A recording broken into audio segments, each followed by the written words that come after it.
Bismillahirrahmanirrahim. Assalamualaikum warahmatullahi wabarakatuh. Alhamdulillahirabbil alamin wassalatu wassalamu ala asyrafil anbiya'i wal mursalin wa ala alihi wa sahbihi ajma'in. Allahumma salli ala sayyidina Muhammad. Allahumma salli ala sayyidina Muhammad. Allahumma salli ala sayyidina Muhammad wa ala ali sayyidina Muhammad wa ba'du. Alhamdulillah. Pertama dan selamanya mari sama-sama kita panjatkan rasa syukur pada Allah Subhanahu wa taala kerana pagi yang berbahagia ini kita dibangunkan, diberikan kesempatan, diberikan peluang untuk mengerjakan ketaatan kepada Allah Subhanahu wa taala dan dapat sama-sama kita duduk di hadapan kaca TV menyaksikan Tanyalah Ustaz biar tahu jangan keliru. Istimewa pada hari ini 31 Ogos 2020 bersamaan dengan 12 Muharram 1442 Hijrah. Mudah-mudahan kita sentiasa dalam keadaan ceria dan berbahagia dalam kehidupan kita. Dan hari ini tanggal 31 kita bersama dalam Hari Kebangsaan Malaysia yang ke-63.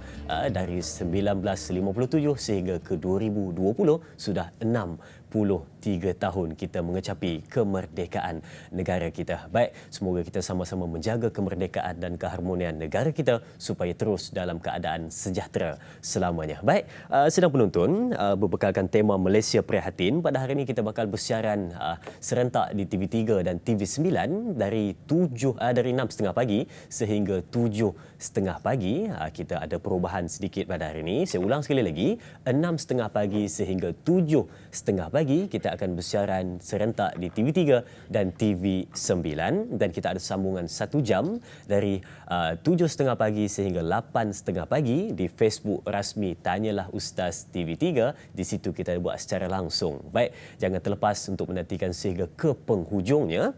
Dan mungkin ada penonton-penonton yang ingin bertanyakan soalan ataupun berkongsi sesuatu pada hari ini bersama dengan ahli panel yang kita bawakan kepada anda, boleh pergi ke 3 saluran kita seperti biasa. Untuk buat panggilan boleh pergi ke 1800 881677 atau WhatsApp di talian 011 1233 6480. Dan bagi mereka yang mungkin tak berkesempatan pagi ini untuk melihat di kaca TV di rumah, boleh melihat di mana anda berada menggunakan peranti anda di Facebook rasmi Tanyalah Ustaz TV3. Di situ juga boleh bertanyakan soalan di bawah poster yang tertera untuk Tanyalah Ustaz pada hari ini. Ya, baik. Dan siapa ahli panel yang bakal menjawab persoalan kita pada pagi ini? Kita bersama dengan tokoh pendakwah Al-Fadil, Ustaz Datuk Ustaz Kazim Ilyas Al-Hafiz. Apa khabar Ustaz? Alhamdulillah. Alhamdulillah. Baik, alhamdulillah. Baik. Saya suka suara Da'i Azrin ni. Agak-agak bila boleh baca berita? Agak-agak bila boleh baca berita? Selalu buat iklan. Oh, buat iklan. Allahu Akbar. Baik. Okey, sebelum kita meneruskan perbincangan kita saksikan dahulu status terkini kes COVID-19 Malaysia. Baik, sama-sama kita saksikan di skrin TV anda kalau dapat kita lihat paparannya. Baik, okey. Kita dapat lihat status terkini COVID-19 Malaysia 30 Ogos 2020. Kita dapat saksikan kes baru ada 17 kes import ada 15 dan kes tempatan ada 2 dan kes sembuh baru ada 10 kes. Jumlah kes sembuh setakat ini 9,048 kes dan jumlah kes yang masih aktif ada 160 dan disebutkan yang terbaru ada 1 kes kematian menjadikan jumlah kematian 126 dan seluruh jumlah kes keseluruhan ada 9,334 kes. Jadi sama-sama kita jaga kebersihan, jaga diri kita, patuhi SOP yang telah ditetapkan, sama-sama kita jaga kita demi menjaga keselamatan dan putuskan rangkaian COVID-19. Baik, sidang penonton dan keluarga besar Tanyalah Ustaz, mari sama-sama kita dengarkan mukadimah pembukaan untuk tajuk kita pada hari ini, Merdeka Norma Baharu. Dipersilakan Al-Fadil. Assalamualaikum warahmatullahi wabarakatuh. Waalaikumsalam. Bismillahirrahmanirrahim. Alhamdulillahirabbil alamin wassalatu wassalamu ala Rasulillah wa ala alihi wa ashabihi ajma'in. Terima kasih kepada Da'i Azrin, kepada sidang penonton Tanyalah Ustaz. Mudah-mudahan kita dirahmati, diberkati oleh Allah Subhanahu wa taala. Alhamdulillah. Pada hari yang mulia, pada hari yang baik, yang bersejarah ini tuan-tuan, yang kita raikan bersama. Pertama sekali marilah kita mengucapkan kesyukuran kita kepada Allah Subhanahu wa taala. Allah berikan kepada kita, kepada negara kita kemerdekaan. Ya, yang disebut sebagai al-hurriyah, al-istiqbal, satu kemerdekaan yang memang Allah Taala jadikan kepada setiap anak Adam ini adalah merdeka. Ya. Merdeka belaka. Tapi bila berlaku penjajahan, bila berlaku penguasaan manusia ke atas manusia, maka berlakulah pelbagai perkara yang kita sebut sebagai penindasan, pemerasan, penjajahan, kezaliman berlaku sehinggalah hak seseorang individu dinafikan. Dan Allah Ta'ala memberikan kepada kita sebenarnya peluang sama rata. Peluang yang disebut sebagai keadilan kepada kita. Sebab itulah diberikan kepada kita kemerdekaan. Dan kemerdekaan di dalam Islam itu, bila kita sebut tentang kemerdekaan, ialah tentang bagaimana kita menghayati ataupun bagaimana kita mengamalkan ajaran Islam itu sendiri. Allah Ta'ala menyebut perkara ini di dalam Al-Quran. Idza jaa nasrullahi wal fath. Apabila Allah Ta'ala berikan kepada kita pembukaan. Sebab itu kemerdekaan dalam Islam yang saya katakan tadi ialah bila kita mengamalkan ajaran Islam. Kembali kepada Islam. Berbalik kepada Islam. Mengamalkan Islam. Maka pada masa itu ianya adalah satu kemerdekaan. Tetapi apabila kita masih lagi membiarkan diri kita tidak mau kepada Islam, tidak mau mengikut kepada Islam, maka itu dipanggil sebagai penjajahan. Ya, walaupun kita berjaya keluar daripada penjajahan British, kuasa-kuasa penjajah, tetapi kita ada lagi benda lain yang akan menjajah kita. Sebab itulah Allah Ta'ala sebut di dalam Al-Quran perihal benda ini, A'udzubillahi minasyaitanirrajim, ya ayyuhallazina amanu dukhulu fis silmi kaffah wala tattabi'u khutuwatis syaitan innahu lakum aduwwum mubin. Wahai orang yang beriman, masuklah kamu dalam Islam secara keseluruhannya. Jangan kamu mengikut tipu daya iblis, jangan kamu mengikut tipu daya syaitan, jejak langkah syaitan. Sesungguhnya dia adalah musuh kamu yang nyata. Di sini kalau kita lihat betul-betul itulah kemerdekaan. Bila kita masuk kepada fitrah yang sebenarnya, yang disebut sebagai Islam. Bila kita mengamalkan ajaran agama itu sebenarnya, yang memberikan kepada kita fitrah yang sebenarnya kembali kepada Allah. Dan Allah sebut kepada kita bahawa jangan mengikut jejak langkah syaitan. Dia musuh kamu. Maknanya tuan-tuan, kalau kita berjaya menghilangkan penjajahan manusia ke atas manusia, ada satu lagi penjajahan luaran dan penjajahan dalaman kepada kita. Penjajahan luaran yang disebut oleh Allah dalam ayat ini ialah syaitan. Jangan mengikut tipu daya syaitan. Kalau malam merdeka masih orang mengikut tipu daya syaitan, itu belum merdeka lagi. Ya, malam merdeka dia nak enjoy. Kalau dulu-dulu lah orang minum arak lah apa semua. Ya, itu merdeka apa? Tidak ada kemerdekaan kalau kita hari ini melakukan maksiat pada malam merdeka. Jangan ikut tipu daya syaitan. Yang kedua, daripada dalaman kita yang akan cuba menjajah kita kembali. Yang cuba menjajah kita kembali ialah hawa nafsu kita. Jadi kalau kita mengikut hawa nafsu kita, mengikut perasaan kita, mengikut amarah kita, mengikut apa benda jahat yang kita nak buat, yang bersarang dalam nafsu kita, belum kita lagi merdeka. Penjajahan inilah yang kita sekarang cuba kita nak lawan sekarang ini. Penjajahan yang berbentuk daripada syaitan dan perjajahan yang berbentuk daripada hawa nafsu kita sendiri. Jadi mudah-mudahan perbincangan kita pada pagi ini dapat memberikan kebaikan, manfaat atas kita bersama, insya-Allah. Insya-Allah, alhamdulillah. Bila menyebut tentang kemerdekaan bukan hanya sekadar pada zahirnya, tetapi juga pada dalaman, supaya dapat kita putuskan dua benda. Yang pertamanya adalah merdeka daripada luaran, dan yang kedua adalah merdeka daripada sudut dalaman, yakni bebas daripada hasutan iblis dan juga syaitan serta nafsu yang sentiasa mengajak kepada perkara-perkara yang tidak baik. Okey, baik sidang penonton, mari sama-sama kita ambil untuk soalan pertama pada hari ini di Facebook rasmi Tanyalah Ustaz TV3 dari sahabat kita yang bertanyakan soalan, Puan Zaleha Haji Muhammad Noor. Baik, Assalamualaikum Ustaz. Semoga sentiasa dalam rahmat Allah. Amin ya rabbal alamin. Soalan saya, adakah sambutan kemerdekaan tahun ini akan mengurangkan ataupun menghilangkan semangat perpaduan di antara kalangan masyarakat, dan bagaimanakah untuk kita menghindarkan perasaan yang sedemikian? Mohon pencerahan Ustaz. Terima kasih. Terima kasih juga kepada yang bertanyakan soalan dari Kampung Setanggi, Johor Bahru. Jadi katanya menghilangkan semangat perpaduan. Ya. Bagaimana? Sebenarnya perasaan cinta, kasih sayang kepada kita waktu saya tengok bendera ni kita dah sayang. Betul. Ya. Dengan bendera ini lambang perpaduan sepatutnya. Ya, kita berada di bawah bendera yang sama. Sebab itu di antara kenangan yang paling seronok pada kita waktu kita bersekolah ialah ketika perhimpunan. Dan yang paling menyeronokkan kita ialah bila ada perhimpunan setiap Isnin ataupun Jumaat itu naikkan bendera. Ya, dinaikkan bendera. Saya masa itu jadi pengawas. Kerja saya menaikkan bendera. Yang lain pakat menyanyi lagu negaraku. Saya pula pakat naik bendera. Masa itu apa perasaan saya? Saya rasa seronok. Saya rasa bangga. Yang ketiga takut. Takut lagu dah habis, bendera tak naik lagi. Ataupun bendera naik dulu, lagu belum habis. Ada sekali itu, tengah-tengah naik, bendera sangkut, dia punya tali dia sangkut. Jadi perasaan sayang kepada negara kita wujud. Saya tak pasti adakah perasaan sayang kita wujud kepada negara kita melalui sayang pada bendera itu wujud sekarang ini. Betul. Ya, orang sekarang kita bercakap tentang soal perpaduan. Tapi kita rasa sedih hari ini bila bendera Malaysia diterbalikkan. Dipasang di rumah, dipasang pada premis, dipasang pada kenderaan, bendera terbalik. Ya, letak depan lori, bendera terbalik. Kemudian minta maaf. Adakah tak pernah diajar bahawa bendera tu bintangnya di atas, bulannya di atas?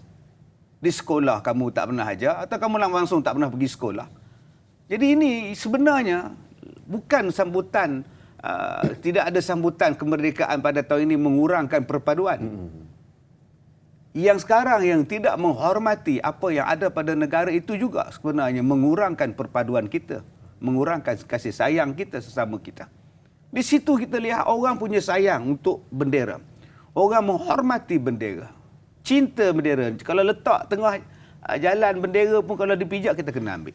Tapi ada orang yang tidak menghormati bendera kita.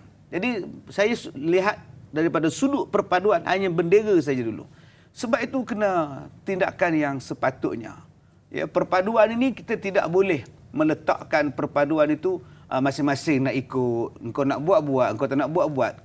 Mesti ada satu peraturan yang jelas di kalangan kita. Bagaimana supaya kita menghormati negara kita sendiri. Perpaduan negara kita sendiri. Sebab itu Rasulullah SAW ketika baginda berhijrah ke Madinah, perkara yang paling awal Rasulullah buat ialah membina masjid. Yang tu semua orang tahu. Semua orang tahu. Dan itulah yang disebut tiap-tiap kali kita berada dalam ceramah maulid, ceramah hijrah dan sebagainya. Tetapi kita jarang menyebut tentang satu benda yang Rasulullah buat awal-awal di Madinah. Untuk menjadikan semua orang di Madinah itu berada dalam keadaan kesatuan.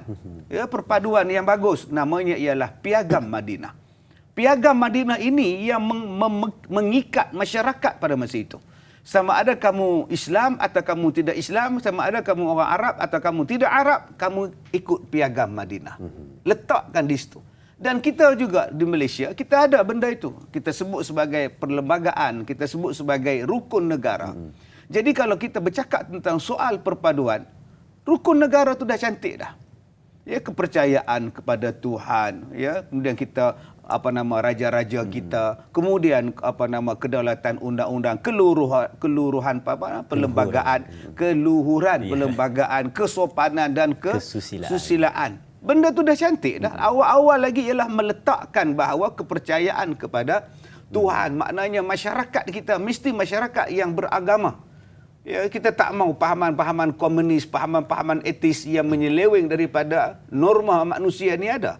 Jadi kalau kita faham itu juga dengan keluhuran perlembagaan di antaranya meletakkan Islam sebagai agama persekutuan. Nak menunjukkan bahawa kedaulatan di situ. Begitu juga dengan bendera, begitu juga dengan bahasa dan sebagainya. Jadi kalau kita bercakap tentang soal perpaduan, dia bukan setakat kita rasa hari ini tidak ada sambutan macam biasa Pak Arakan dan sebagainya, macam biasa macam tahun lepas mengurangkan perpaduan. Tidak. Mengurangkan perpaduan bukan dengan mengurangkan sambutan tu. Sambutan kita sepatutnya setiap hari tentang kemerdekaan, sayang pada Malaysia, sayang kepada tanah air kita. Ya. Baik, bila mana sebut tentang mungkin ada yang terasa dalam keadaan PKP, tidak dapat buat sambutan kemerdekaan seperti biasa dalam keadaan gilang gemilang dan penuh kemeriahan, tetapi mungkin ada yang terasa sebagai satu benda yang boleh mengurangkan perpaduan, tapi sebenarnya tidak. Kita sama-sama dalam satu bendera dan tetap cinta pada satu negara, tapi masih lagi dalam keadaan bersemangat untuk memberikan satu nilai perpaduan yang baik dalam masyarakat kita. Baik, okey, soalan seterusnya di Facebook rasmi Tanyalah Ustaz TV3 dari sahabat kita Tuan Sairul Nizam. Baik. Katanya, Assalamualaikum. Soalan saya, bagaimanakah peranan media massa dan media elektronik untuk menaikkan semangat dan kemeriahan sambutan Hari Kemerdekaan ini di dalam norma baharu selain memainkan filem-filem kemerdekaan serta lagu-lagu patriotik? Mohon pencerahan. Assalamualaikum dari Taiping, Perak. Oh, kat Batu Kura ni. Batu Kura, tempat durian ni. Oh.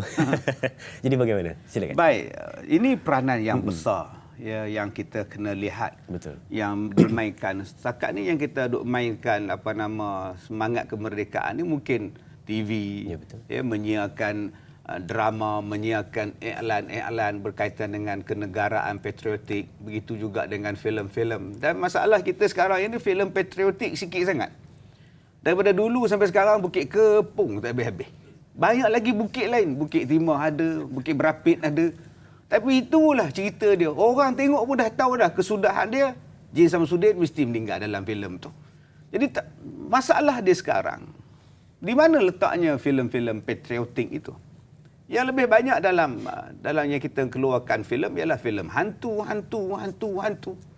Kemudian bila datang Hari Kemerdekaan dan bulan kemerdekaan, bulan kebangsaan, kita mula mencari-cari mana filem. Dan bila kita keluarkan filem-filem yang bercorak patriotik, orang tak pergi tengok pula. Ya, orang tak seronok pula. Orang nak tengok cerita cinta cintun sekarang ni. Mungkin kita terlalu memikirkan tentang komersial. Ya, kalau kita buat tentang kod patriotik, kita buat tentang sayang kepada negara, cinta pada negara, nanti kita kata rugi. Kalaulah soal rugi menjadi pertaruhan di dalam meletakkan kasih sayang kepada negara, saya kata itu silap. Ya. Memang kita buat keluar filem, buat keluar drama mungkin tak cukup modal, kita rugi. Tapi untungnya apa? Untung orang faham sejarah. Orang faham nilai kasih sayang. Dulu kita lihat Pesta Bola Merdeka. Zaman dulu-dulu, zaman saya, zaman Da'i Azri belum lahir lagi. Kita lihat di dalam pasukan bola sepak kita saja. Bila sebut Pesta Bola Merdeka pada masa itu, kita rasa seronok, rasa bangga. Sebab Malaysia pada masa itu dibarisi oleh pelbagai latar belakang bangsa yang berbeza. Duduk di keeper belakang sana, Arumugam. Duduk di depan dia sikit, Santokh Singh. Duduk depan dia sikit, Soh Ching An. Duduk depan lagi, Hassan Sani, James Wong, Mokhtar Dahari, Syukur Saleh dan sebagainya. Pada masa itu kita melihat bahawa satu semangat cintakan Malaysia cukup hebat. Sebab itu semua orang akan turun di stadium pada masa itu nak tengok Malaysia lawan Korea. Nak tengok Malaysia lawan Hamburg dan sebagainya. Tapi bila benda itu sekarang kita tidak jadikan satu perasaan cinta melalui sukan, maka kita lihat hanya bangsa tertentu saja yang pergi ke stadium bola. Sebab tidak ada bangsa lain dalam pasukan bola itu. Jadi kita lihat peranan media ini sudah kena ada dah. Sama ada media yang Facebook, media Instagram, Twitter dan sebagainya. Dah boleh buat dah sekarang ni. Kalau kita nak harapkan kepada pengeluar filem, produser dan sebagainya, mungkin tak buat lah. Jadi kita sendiri boleh buat peringkat sekolah kita sendiri boleh buat peringkat universiti kita. Saya rasa di universiti ada kuliah-kuliah, ada jurusan-jurusan komunikasi multimedia, jurusan-jurusan ni boleh buat sebenarnya. Daripada kita mengeluarkan drama pendek tentang cinta, tentang TikTok, ya, tentang benda-benda yang membawa kepada pergaduhan, membawa kepada pertikaian. Lebih baik kita bawakan satu semangat kesamaan di kalangan kita warga Malaysia bahawa ini adalah bumi kita, ini adalah bendera kita, ini adalah bahasa kita. Dan sebenarnya dalam norma baharu ni Da'i Azrin kita sebut tentang COVID-19, coronavirus dan sebagainya. Dalam banyak masalah yang timbul dalam coronavirus, tapi kita lihat daripada sudut positif dia dahulu. Dia nak cerita kepada kita, bila datang coronavirus, engkau nak pergi mana sekarang? Awak nak pergi mana sekarang? Bila awak dilanda dengan coronavirus sekarang. Bila Malaysia dilanda dengan coronavirus, Awak nak pergi mana? Awak nak pergi ke Singapura? Singapura kata no. Tak boleh masuk, tutup pintu. Nak pergi ke Thailand? Thailand pun tutup pintu. Nak pergi ke Amerika? 4 juta yuk, kena yuk. Tak payah pergi. Engkau nak pergi ke China? Wuhan lagi tak nak kita. Nak pergi ke negara India? 3 juta kena. Nak pergi ke Eropah? Itali teruk, Britain teruk, Jerman teruk. Nak pergi ke Barcelona? Lionel Messi pun nak lari sekarang. Jadi di mana tempat yang kita nak pergi? Tempat kita ialah bumi kita. Namanya ialah Malaysia. Inilah bumi kita. Kalau kita tak sayang kepada bumi kita, hari ini coronavirus mengajar kepada kita. Engkau tak boleh lari ke mana-mana. Pergi ke sana pun SOP, pergi ke sini pun SOP, peraturan dan sebagainya. Sebab itu, sayangilah negara kita. Cintailah negara awak. Ini negara awak. Tak ada tempat lain yang nak terima awak pada masa ini. Begitulah bandingan dia. Sayangi dan cintai negara kita. Tak tahu nak pergi ke mana, inilah tanah air kita. Baik, sidang penonton, pencinta ilmu dan juga keluarga besar Tanyalah Ustaz, kita nak berehat seketika, kembali bergabung selepas ini.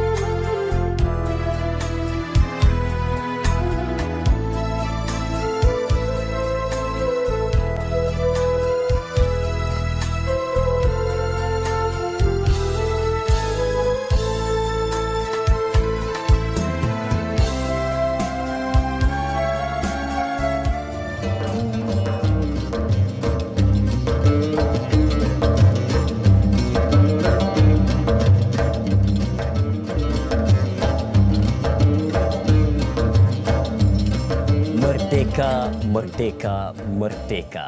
Salam sambutan merdeka Hari Kebangsaan yang ke-63 diucapkan kepada semua penonton Tanyalah Ustaz, biar tahu, jangan keliru. Dan hari ini kita membincangkan tentang merdeka norma baru.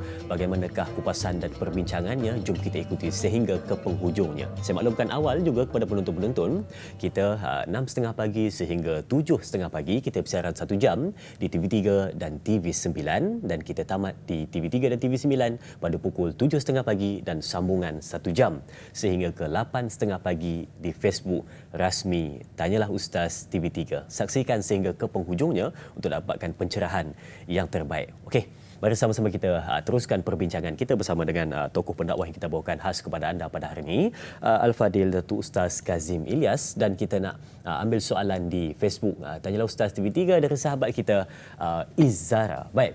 Soalannya, Assalamualaikum Ustaz Dadai dan semua kru Tanyalah Ustaz. Bagaimana untuk diselamatkan dari fitnah malam merdeka? Okey, seperti yang kita tahu sebelum ini, banyak berlaku perkara yang tidak bermoral seperti maksiat dan sebagainya yang menjerumus melahirkan anak yang tidak sah taraf dan berlaku pembuangan bayi. Apakah dengan ujian pandemik COVID-19 ini membataskan pergaulan tersebut, dan bagaimana untuk menghalang dari perkara yang tidak bermoral ini berlaku ketika pandemik COVID-19? Mohon pencerahan Ustaz. Terima kasih. Terima kasih juga kepada yang bertanyakan soalan, Izzara. Baik, terima kasih. Jadi satu kerisauan. Ustaz, silakan. Tadi pada sudut positif kita cakap tentang coronavirus tadi. Ya, bila masih lagi diamalkan PKP, masih lagi mengamalkan SOP-SOP yang tertentu. Jadi memang kita dulu kita bercakap soal yang menakutkan bila tiap-tiap kali datangnya malam sambutan kemerdekaan, hari kebangsaan dan sebagainya. Kita rasa takut sebab orang faham hari kemerdekaan, malam kemerdekaan, malam menyambut kemerdekaan, pasang bunga api. Ya, pasang meletup-letup. Kemudian kita bercakap tentang konsert, pergaulan bebas dan sebagainya. Itu dulu. Kemudian datang beberapa zaman selepas itu, orang mula bercakap tentang soal Islam. Cara Islamik. Pada masa kita lihat mungkin 3-4 tahun kebelakangan ini, kita lihat sambutan dengan qasidah, dengan nasyid, dengan ceramah agama, dengan zikir, berada baca Yasin di masjid. Ya, kita lihat 3-4 tahun yang lepas orang baca Yasin sambut malam kebangsaan, malam merdeka. Ini satu bentuk bagaimana kita menyediakan alternatif kepada generasi kita untuk bersyukur. baca Yasin, buat tahlil untuk pejuang-pejuang kemerdekaan. Kita dah buat benda-benda ini. Kemudian kita juga mengadakan qasidah. Saya sendiri terlibat, saya rasa Da'i Azrin dan pendakwah-pendakwah yang lain seluruh Malaysia terlibat Malam Merdeka buat ceramah. Lepas tu naikkan 12 malam tu pula naikkan bendera pula, dan kita buat benda-benda itu supaya orang-orang yang menjadi target untuk melakukan maksiat ini tak pergi ke sana. Faham. Dulu kita bercakap tentang jangan buat maksiat, tapi tak nak buat maksiat, apa alternatif kita? Masa tu tak ada pun nak sambut Maulud Nabi, sambutan merdeka di masjid, baca Yasin, buat kenduri, buat konsert nasyid Islamik dan sebagainya, tak ada. Kemudian kita mula menyediakan satu alternatif. Tak payah buat yang ini, kita sediakan yang ini.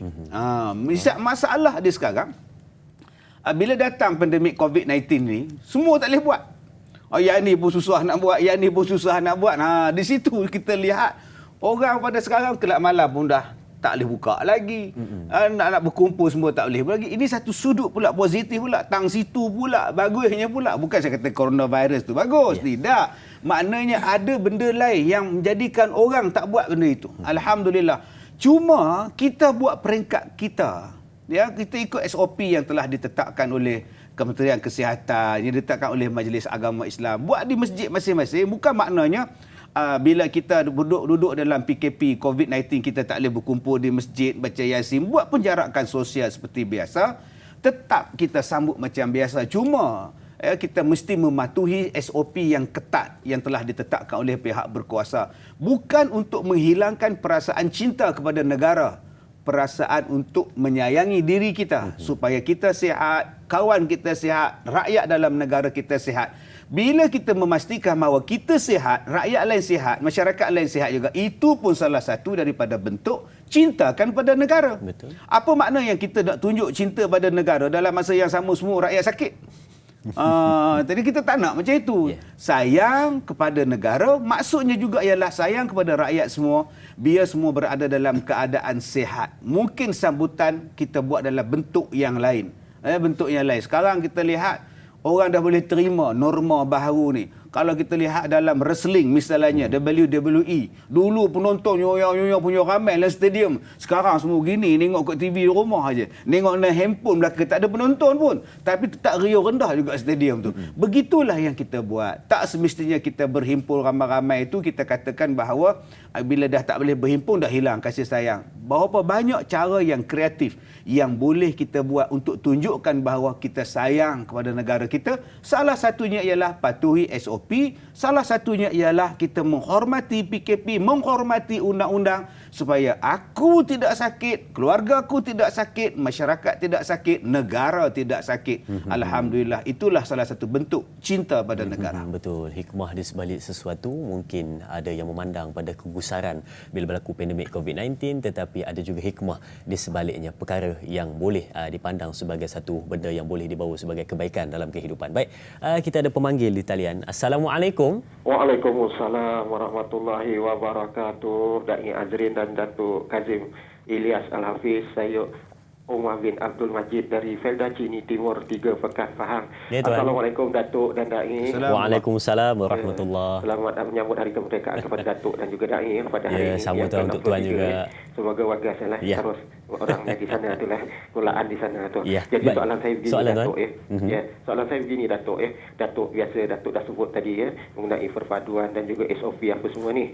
Persoalannya kadang-kadang Datuk, masa saya kecil dulu Datuk, macam mana Datuk jugalah tengok bola, perpaduan yang begitu erat kata Datuk tadi Arung Megem di pintu gol, Santok Sing di pertahanan dan juga Sochin An duduk di midfield. Jadi soalan saya Datuk, sekarang ni bila SOP ataupun norma baru ini diperkenalkan, ada yang mengeluh Datuk, banyak juga yang saya dengar mengeluh. Apalah nak dilarang sangat beria sangat, kalau kita ni nak berkumpul ramai-ramai, kalau tak boleh, itu tak adalah kemeriahannya di situ, dan berbagai pendapat lagi dikeluarkan Datuk. Apakah persoalannya Datuk? SOP yang ditentukan ini semua orang tahu untuk kebaikan kita, tapi itulah yang kita takut sangat, itu yang kita nak melenting sangat Datuk, kerana SOP bila kita tak ikut kena saman pula 1000 kan.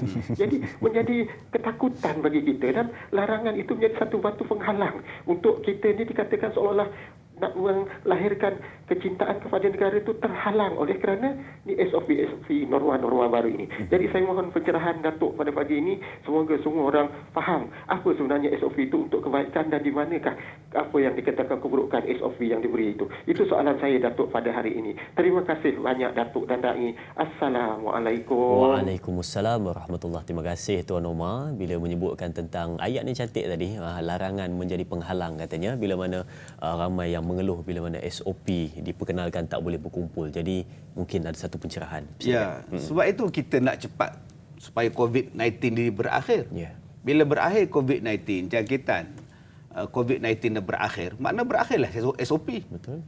Saya secara peribadi dan saya rasa ramai penonton-penonton tanyalah ustaz di rumah sekarang ini pun yang setuju dengan saya. Saya pun rasa tak seronok bila sembahyang duduk jauh-jauh. Sebab dulu kita tu imam bila dia nak sembahyang, dia nak nak takbiratul ihram, dia akan sebut sawu sufufakum. Sawu sufufakum fa'tajilu, dia sebutnya pada masa itu. Rapatkan saf. Sekarang renggangkan saf. Dan lain itu. Kan kalau dulu rapatkan saf, luruskan saf, sekarang renggangkan. Dan lain pula perginya. Secara peribadi saya pun tak seronok. Kalau kita dulu-dulu bila habis sembahyang kita bersalam, kita jumpa orang kita bersalam, ya, menghulurkan tangan. Daripada satu sudut saya pun rasa tak seronok pula hari ni orang bersalam tak macam dulu. Ada salahnya letak di dada, ada yang salah letak penumbuk. Dah Azrin, cuba salam sikit. Sekarang penumbuk yang baru sekarang ni. Nasib baik salam tumbuk sama tumbuk. Kalau tumbuk di muka, apa yang kau ni? Salam PKP kita. Oh, gabuk pun. Jadi daripada satu sudut kita pun susah hati. Ya, kalau kenduri kahwin berkumpul dihadkan, ini semua dihadkan, memang kita susah hati. Tetapi dalam kita nak mengawal pandemik ini mesti ada satu bentuk pengorbanan. Dan itulah istimewanya orang Islam. Walaupun benda itu kadang-kadang melanggar SOP dia sendiri nak sembahyang. SOP kita nak sembahyang apa? Luruskan saf, rapatkan saf. Sampai boleh belaga bahu bertemu bertentang di situ. SOP kita sembahyang begitu. Tetapi dalam keadaan wabak, dalam keadaan pandemik macam ini, terpaksa kita renggangkan. Bukan kita menghalang sembahyang. Sembahyang-sembahyanglah. Tapi ada SOP yang terbaik supaya kita tak menjadi pembawa dan punca untuk perebaknya penyakit-penyakit yang lain. Jadi, sebab itu saya katakan awal-awal tadi, kita ni orang Islam adalah satu umat yang taat kepada perintah. Satu umat yang menghormati kedaulatan undang-undang tadi, kesetiaan kepada raja dan negara. Negara perintah kita setia, ikut, taat di situ. Walaupun dalam masa yang sama kadang-kadang SOP itu bertukar dengan SOP agama. Tetapi dalam masa yang sama kita minta supaya benda ini cepat berakhir, supaya balik kepada SOP kita. Kita lebih selesa sembahyang macam dulu, kita lebih selesa menziarahi orang sakit macam dulu di hospital, di rumah dan sebagainya. Menziarahi kenduri kahwin, kematian macam dahulu. Itu memang kita punya. Tetapi pandemik ini menjadikan kita habis. Saya takut bila wabak ini tidak habis dan berterusan, lama-lama SOP yang baru ini menggantikan SOP agama kita. Ini satu benda yang menakutkan kita. Orang sudah tidak kenal lagi saf. Orang sudah tidak kenal lagi erti menziarahi orang sakit. Orang tidak lagi menghargai orang tua, tak boleh balik kampung dan sebagainya, langsung tak boleh salam. Sebab itu kita minta kerjasama daripada semua pihak supaya kita amalkan SOP yang telah ditetapkan supaya benda ni cepat pergi, cepat habis. Tadi kita bercakap daripada sudut agama kita. Begitulah juga dengan kasih sayang kepada negara. Mungkin SOP ini menghalang kita, PKP, coronavirus ini menghalang kita nak sambut merdeka macam dulu-dulu. Memang, tapi korbanlah sekejap. Jangan kita kata apalah. Sekejap kalau kau berkumpul ramai-ramai, kan datang pula kluster merdeka pula. Udah pening pula ketua pengarah kesihatan pula kluster merdeka. Dikesal, udah pening pula kita ni. Supaya bila cepat berakhir COVID ini, bolehlah sambut macam dulu balik. Tetapi kalau kita tidak memberi kerjasama, tidak mengamalkan kebersihan yang sepatutnya, saya bimbang selama-lama orang akan jadi macam ni sampai bila? Kita boleh cakap kena terima ini normal baru. Tapi kalau normal itu bercanggah dengan norma Islam yang sebenarnya, benda itu sepatutnya kena ambil berat. Ya, sebab yang terbaik ialah Islam. Yang terbaik ialah daripada Islam itu sendiri. Kita tak boleh mengatakan ada satu benda lain yang lebih baik daripada Islam. Mungkin pada peringkat 2-3 kali ataupun 2-3 tahun kita boleh berkompromi bahawa ada benda lain yang lebih baik daripada sunnah Nabi sallallahu alaihi wasallam. Tetapi kalau selama-lamanya sunnah itu dinafikan, ajaran agama itu dinafikan, itu bukan norma lagi. Norma mungkin dalam peringkat 2-3 kali, 2-3 tahun kita boleh terima selagi mana benda itu berada. Tapi kalau kita nak menjadikan norma ini sebagai satu bentuk agama sampai melibatkan soal agama, ini benda yang perlu dikaji semula. Ya, kita tidak boleh memberikan sesuatu perkara itu menjadikan sesuatu perkara yang lain boleh kena menerima disebabkan benda ini. Sedangkan ini daripada agama kita, daripada sudut agama kita. Saya takut bila ada satu benda lain di sebalik benda-benda ini yang perlu dikaji. Peringkat awal kita lihat dahulu, bila datang coronavirus di Wuhan dan sebagainya, menimbulkan ketakutan kepada kita. Bila keluar dalam video, keluar dalam TV, keluar dalam berita YouTube, orang tiba-tiba pengsan, orang tiba-tiba jatuh, bahayanya corona ni, tiba-tiba mati, tiba-tiba ini. Semua orang pakat gabrau, bahayanya. Tapi bila dah berlaku kematian beratus ribu sekarang, tak ada pula keluar dah video-video tu. Jadi satu sudut orang berfikir, kalau dulu peringkat awal corona datang, orang mati, tunjuk gambar macam-macam. Yang di hospital bersesak-sesak, yang mati tengah jalan, naik bas pun mati. Sekarang bila dah corona melanda seluruh dunia, tak ada pula video macam itu. Pergi ke mana video-video yang orang mati sekarang ni? Tak ada. Sebab itu benda ini perlu dikaji teliti. Jangan kita menjadikan satu benda yang dibawa tanpa kita melihat kebenarannya dan kita terima sebagai norma yang baru, sehingga kita menolakkan norma yang dibawa oleh Islam, yang dibawa oleh ajaran Nabi Muhammad sallallahu alaihi wasallam, iaitu ajaran yang terbaik untuk kebaikan kita. Bukankah kita sebut saw sufufakum rahimakumullah, rapatkan saf, kamu akan dirahmati oleh Allah. Dalam peringkat sekarang, hormati norma ini. Dalam peringkat kita sekarang, kita hormati SOP yang telah ditetapkan. Jangan bantah-bantah. Ini adalah untuk keselamatan kita. Ini adalah untuk kesihatan kita. Kalau semua orang sakit, siapa nak sambut merdeka? Tapi dalam masa yang sama juga, perlu ada kajian yang teliti. Jangan sampai menidakkan sunnah yang dibawa oleh agama kita. Wallahu a'lam. Bersabarlah seketika untuk menghadapi apa yang sedang berlaku untuk kesejahteraan buat selamanya. Baik, sidang penutup pencinta ilmu dan juga keluarga besar Tanyalah Ustaz. Kita nak berehat seketika, kembali selepas ini bersama Tanyalah Ustaz, biar tahu, jangan keliru.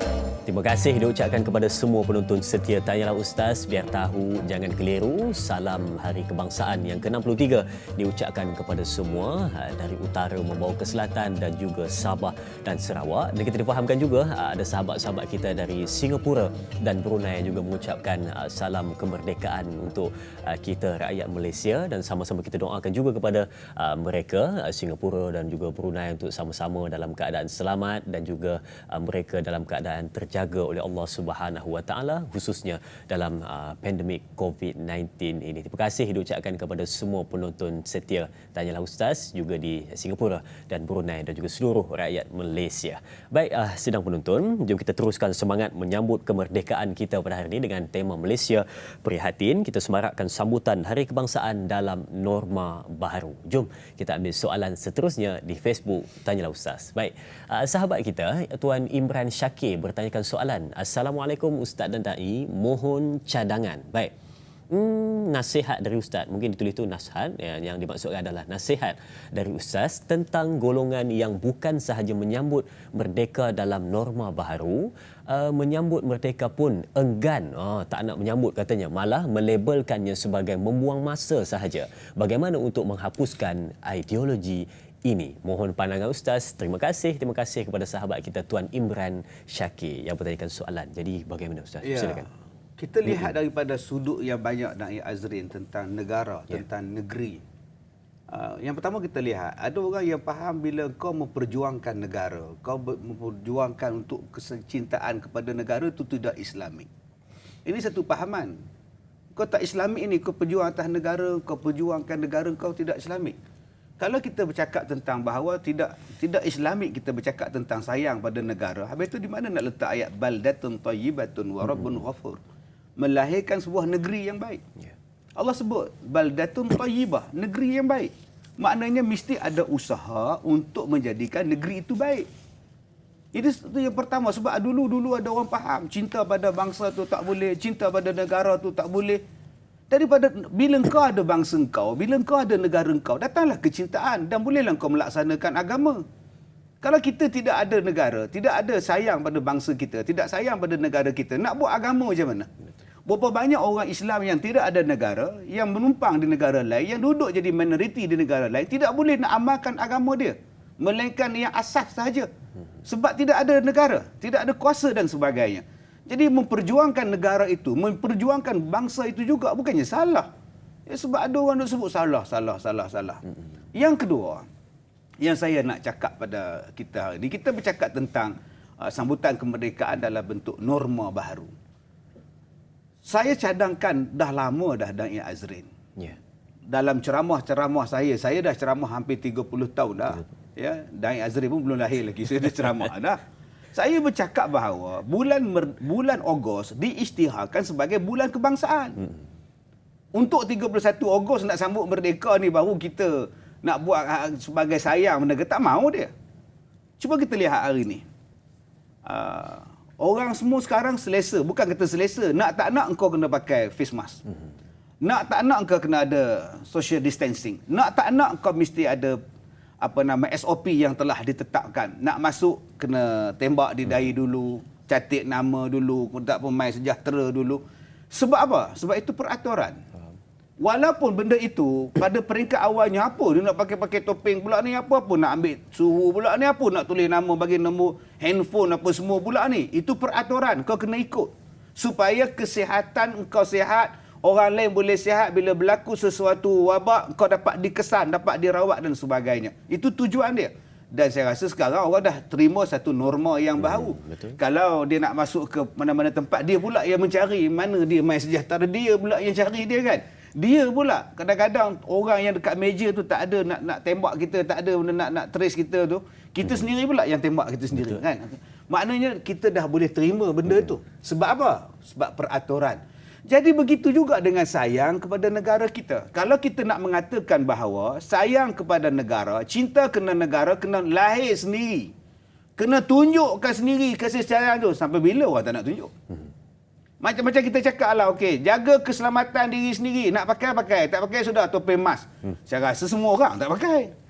Betul. Kan? Siapa yang nak tulis nama. Tak nak tulis sudah. Siapa yang nak tembak suruh tembak. Tak nak tembak sudah. Saya rasa semua tak nak tembak dia. Tetapi kerana peraturan, maka kena buat. Begitulah dengan cinta kepada negara. Kalau kita cakap, siapa nak pasang bendera silakan. Siapa nak menyanyi lagu negaraku silakan. Tak menyanyi pun tak apa. Semua orang tak nak buat. Takkan buatnya dia. Sebab dia kata membuang masa dan sebagainya. Sebab itu benda ini jadikan sebagai satu mandatory kepada semua orang. Betul. Sayang kepada negara, sama ada kau pasang bendera dekat kereta kau ke, dekat rumah kau ke, dekat premis kau ke, jadikan dia sebagai satu undang-undang, sebagai satu kempen. Bukan lagi sebagai kempen dah. Kena buat setiap kali merdeka. Setiap kali bulan Ogos, setiap kali bulan kemerdekaan. Sampai 16 September kita boleh bercakap benda-benda ini. Baru boleh buat.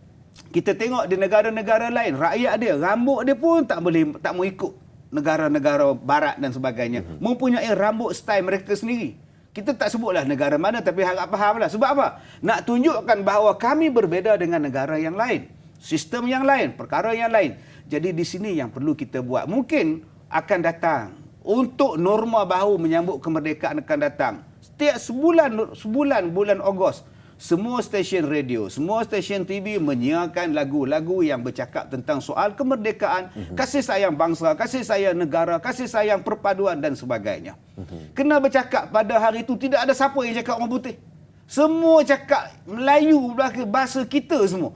Ini tidak kejap Melayu, kejap orang putih, kejap orang putih, kejap orang Melayu. Orang putih heran kau bahasa apa kau cakap. Bulan Merdeka, jadikan satu bulan untuk kita sayang bahasa kita. Sayang raja kita. Ini raja sampai boleh diconteng gambar dia. Pemimpin boleh diconteng gambar dia. Ini sayang di mana kesetiaan kepada raja itu di mana. Kesetiaan kepada negara. Kena buat kempen balik. Dan mesti ada satu peraturan yang jelas. Engkau langgar peraturan ini, kena ambil tindakan. Masalah kita hari ini, bila ada orang yang langgar peraturan, membuangkan semangat sayang kepada negara, tidak diambil tindakan yang sewajarnya, dan ada pula golongan yang membela. Jadi satu pihak saya lihat, ada satu golongan yang mengajak supaya kita sayang negara kita, cinta negara kita. Dan satu lagi pihak pula suka nak melawan benda ini, nak tunjuk, nak memprotes. Dan lebih malang lagi, ada segolongan lagi kerjanya ialah membela golongan yang memprotes ini, yang memprotes kemerdekaan, yang memprotes lambang kemerdekaan, kejayaan negara dan sebagainya. Bila nak selesai benda ini? Nah, sebab itu balik kepada kita, kedaulatan undang-undang dalam rukun negara telah menjelaskan kepada kita. Mungkin akan datang tidak ada lagi kompromi. Bulan Ogos sampai 16 September adalah bulan kebangsaan. Terapkan habis-habisan di semua peringkat sekolah, daripada sekolah kebangsaan ke sekolah jenis kebangsaan ke, sampailah kepada peringkat universiti, sampai peringkat di mana-mana pun. Bulan ini adalah bulan tunjukkan kita sayang pada kemerdekaan dan kebangsaan kita. Betul, bila mana kita jadikan 31 Ogos baru kita nak semai semangat cinta pada negara, ia agak sukar. Tetapi kalau dijadikan bermula daripada 1 Ogos sehingga 16 September Hari Malaysia, kita akan rasa satu kelainan dan semangatnya membuak-buak di dalam jiwa. Baik, soalan seterusnya juga di Facebook Tanyalah Ustaz dari sahabat kita Ana Karnina. Baik. Assalamualaikum Ustaz dan Da'i. Semoga sentiasa di bawah naungannya. Amin ya Rabbal Alamin. Terima kasih mendoakan. Soalan saya Ustaz, apakah peranan anak muda untuk meraihkan hari kemerdekaan bukan hanya menghadap laptop atau telefon bimbit tanpa ada rasa sifat patriotik dan bangga Malaysia telah merdeka selama 63 tahun. Mohon pencerahan Ustaz. Terima kasih. Terima kasih juga kepada Ana Karnina bertanyakan soalan. Jadi katanya bagaimana cara nak berikan kepada anak muda menyemai semangat cinta negara. Silakan Ustaz. Allah Ta'ala sebutkan fasabbih bihamdi rabbika wastaghfir. Sucikanlah Allah dan mohonlah ampun kepada Allah Subhanahu wa taala. Jelas dalam ayat An-Nasr tadi Allah Taala sebut kepada kita, bila Allah Taala telah berikan pembukaan kepada kita, Al-Fath, kejayaan kepada kita, pembukaan kepada kita, yang Allah Taala perintahkan kepada kita, bukan semua orang dapat kemerdekaan ini. Betul. Ada orang yang dah dapat kemerdekaan dan kembali dijajah. Ada orang yang telah mendapat kemerdekaan dia hilang. Kemerdekaan dia hilang walaupun dia berkuasa, tapi ekonomi dia dipegang oleh bangsa lain, oleh negara luar yang pegang, yang kontrol ekonomi dia. Jadi macam mana yang dikatakan kemerdekaan? Tapi kita sekarang ini bersyukur kepada Allah Subhanahu wa taala, kita ada lagi boleh bercakap. Malah kita merdeka ni, salah satu tanda merdeka ni, hari ni kita boleh buat secara langsung, tanyalah ustaz lagi ni. Itu merdeka tu. Bersyukur banyak-banyak. Berapa ramai orang dah tak ada merdeka. Anak-anak muda yang tengah duk main laptop, yang tengah duk main handphone, yang tengah duk main macam-macam Facebook pula, macam-macam segala benda ni, itu nikmat merdeka tu. Setengah tempat handphone pun dihadkan. Dia punya talian pun dihadkan. Konten apa yang kau pun semua dipantau, ditengok dan sebagainya. Tak boleh nak ambil Facebook, tak boleh ni, tak boleh. Tapi kau sekarang ni boleh macam-macam boleh buat. Tetapi kau jagalah kemerdekaan itu. Janganlah mentang-mentang ada handphone di tangan, ada semua benda di tangan, kau seronok hati kau nak tulis. Sedap hati kau je kau nak tulis apa benda pun. Bila kita tanya, bila kena tangkap, kenapa awak tulis? Merdeka. Suku saya lah saya nak tulis apa pun. Itu bukan merdeka. Allah Ta'ala sebut benda ini kepada Nabi Adam AS. Kau duduk dalam syurga ni. Duduklah dalam syurga bersama dengan isteri engkau. Tetapi kau jangan hampir. Wala taqraba hazihi syajarah. Nak makan-makanlah apa pun kata Allah pada Nabi Adam. Kau nak makan-makanlah apa dalam syurga. Duduklah dengan isteri engkau dalam syurga. Wala taqraba hazihi syajarah fatakuna minaz zalimin. Kalau kau hampir pada pokok ni, kau jadi orang zalim. Begitulah makna kemerdekaan. Memang kita merdeka, boleh buat macam-macam. Tetapi ada had dan batasan. Yang ni tak boleh, yang ni tak boleh. Ini dah merdeka Ustaz. Jadi bila kita merdeka, bukan makna kita boleh buat semua-semua. Ada peraturan dia. Betul. Itulah dipanggil SOP. Wallahu alam. Itulah yang disebut sebagai SOP, khususnya dalam kehidupan. Ada peraturannya. Baik, sidang penonton, kita nak berakhir di sini dahulu di TV3 dan TV9. Dan kita ada sambungan 1 jam lagi di Facebook rasmi Tanyalah Ustaz TV3. Tetapi kita dengarkan dulu kesimpulan ringkas untuk perbincangan kita sebentar tadi bersama dengan Al-Fadil. Datuk, silakan. Ya, kita kena bagi kerjasama kepada pihak berkuasa, pada pihak yang bersusah payah. Ya, daripada barisan hadapan kita. Kalau kita sendiri tak sayang diri kita, siapa lagi yang nak sayang diri kita? Betul. Ya, adakah kita nak kena sakit, kita nak susah baru kita nak menyesal? Jadi tolong sayang diri kita. Bila dah kena sakit, jadi susah. Hanya orang yang rasa sakit je dia tahu macam mana nikmatnya sihat. Kita waktu sihat kadang-kadang tak pernah rasa nikmat sihat ni. Bila dah tak boleh bernafas, bila dah tak boleh ni, baru kita tahu betapa sakitnya. Penyakit-penyakit ini termasuklah yang kita sebut coronavirus tadi. Yang kedua, saya minta lah pada tuan-tuan, kita berdoa lah banyak-banyak. Minta Allah yang datangkan musibah. Mungkin daripada kezaliman kita sendiri Allah balaskan. Jadi kita minta pada Allah ampun. Allah sebut dalam ayat yang saya bacakan tadi, wastaghfir innahu kana tawwaba. Minta ampun kepada Allah. Mudah-mudahan Allah angkat benda-benda ini. Tidak mustahil, dan ini adalah benda yang mudah bagi Allah. Tapi Allah nak tengok apa yang kita buat. Kalau dalam pandemik musibah ini pun kita masih lagi melakukan kemaksiatan, kejahatan, tak nak lagi tunduk kepada Allah, saya rasa bila nak selesai masalah ni? Dia sebab Allah nak tengok. Dulu waktu masjid hanya 3 orang boleh sembahyang. Tok Imam, Tok Siap, Tok Bilal aja boleh sembahyang. Kita rasa ya Allah rindunya dekat masjid. Rindunya. Tak habis-habis rindu. Sekarang masjid dah dibuka. Tak datang-datang juga pun. Orang Perak kata nampak benar. Orang nipunya. Jadi waktu inilah kita minta pada Allah dan pada semua rakyat Malaysia. Hormati negara kita. Hormati Malaysia kita. Bendera kita. Jangan kita hari ini tak bersyukur dengan nikmat yang ada di bumi Malaysia ini. Wallahu a'lam. Terima kasih diucapkan kepada Datuk untuk kesimpulan dan pencerahan sebentar tadi. Dan sidang penonton, jangan lupa sambungan 1 jam di Facebook rasmi Tanyalah Ustaz. Terima kasih diucapkan kepada semua penonton. Tanyalah Ustaz, biar tahu, jangan keliru. Sekian. Assalamualaikum.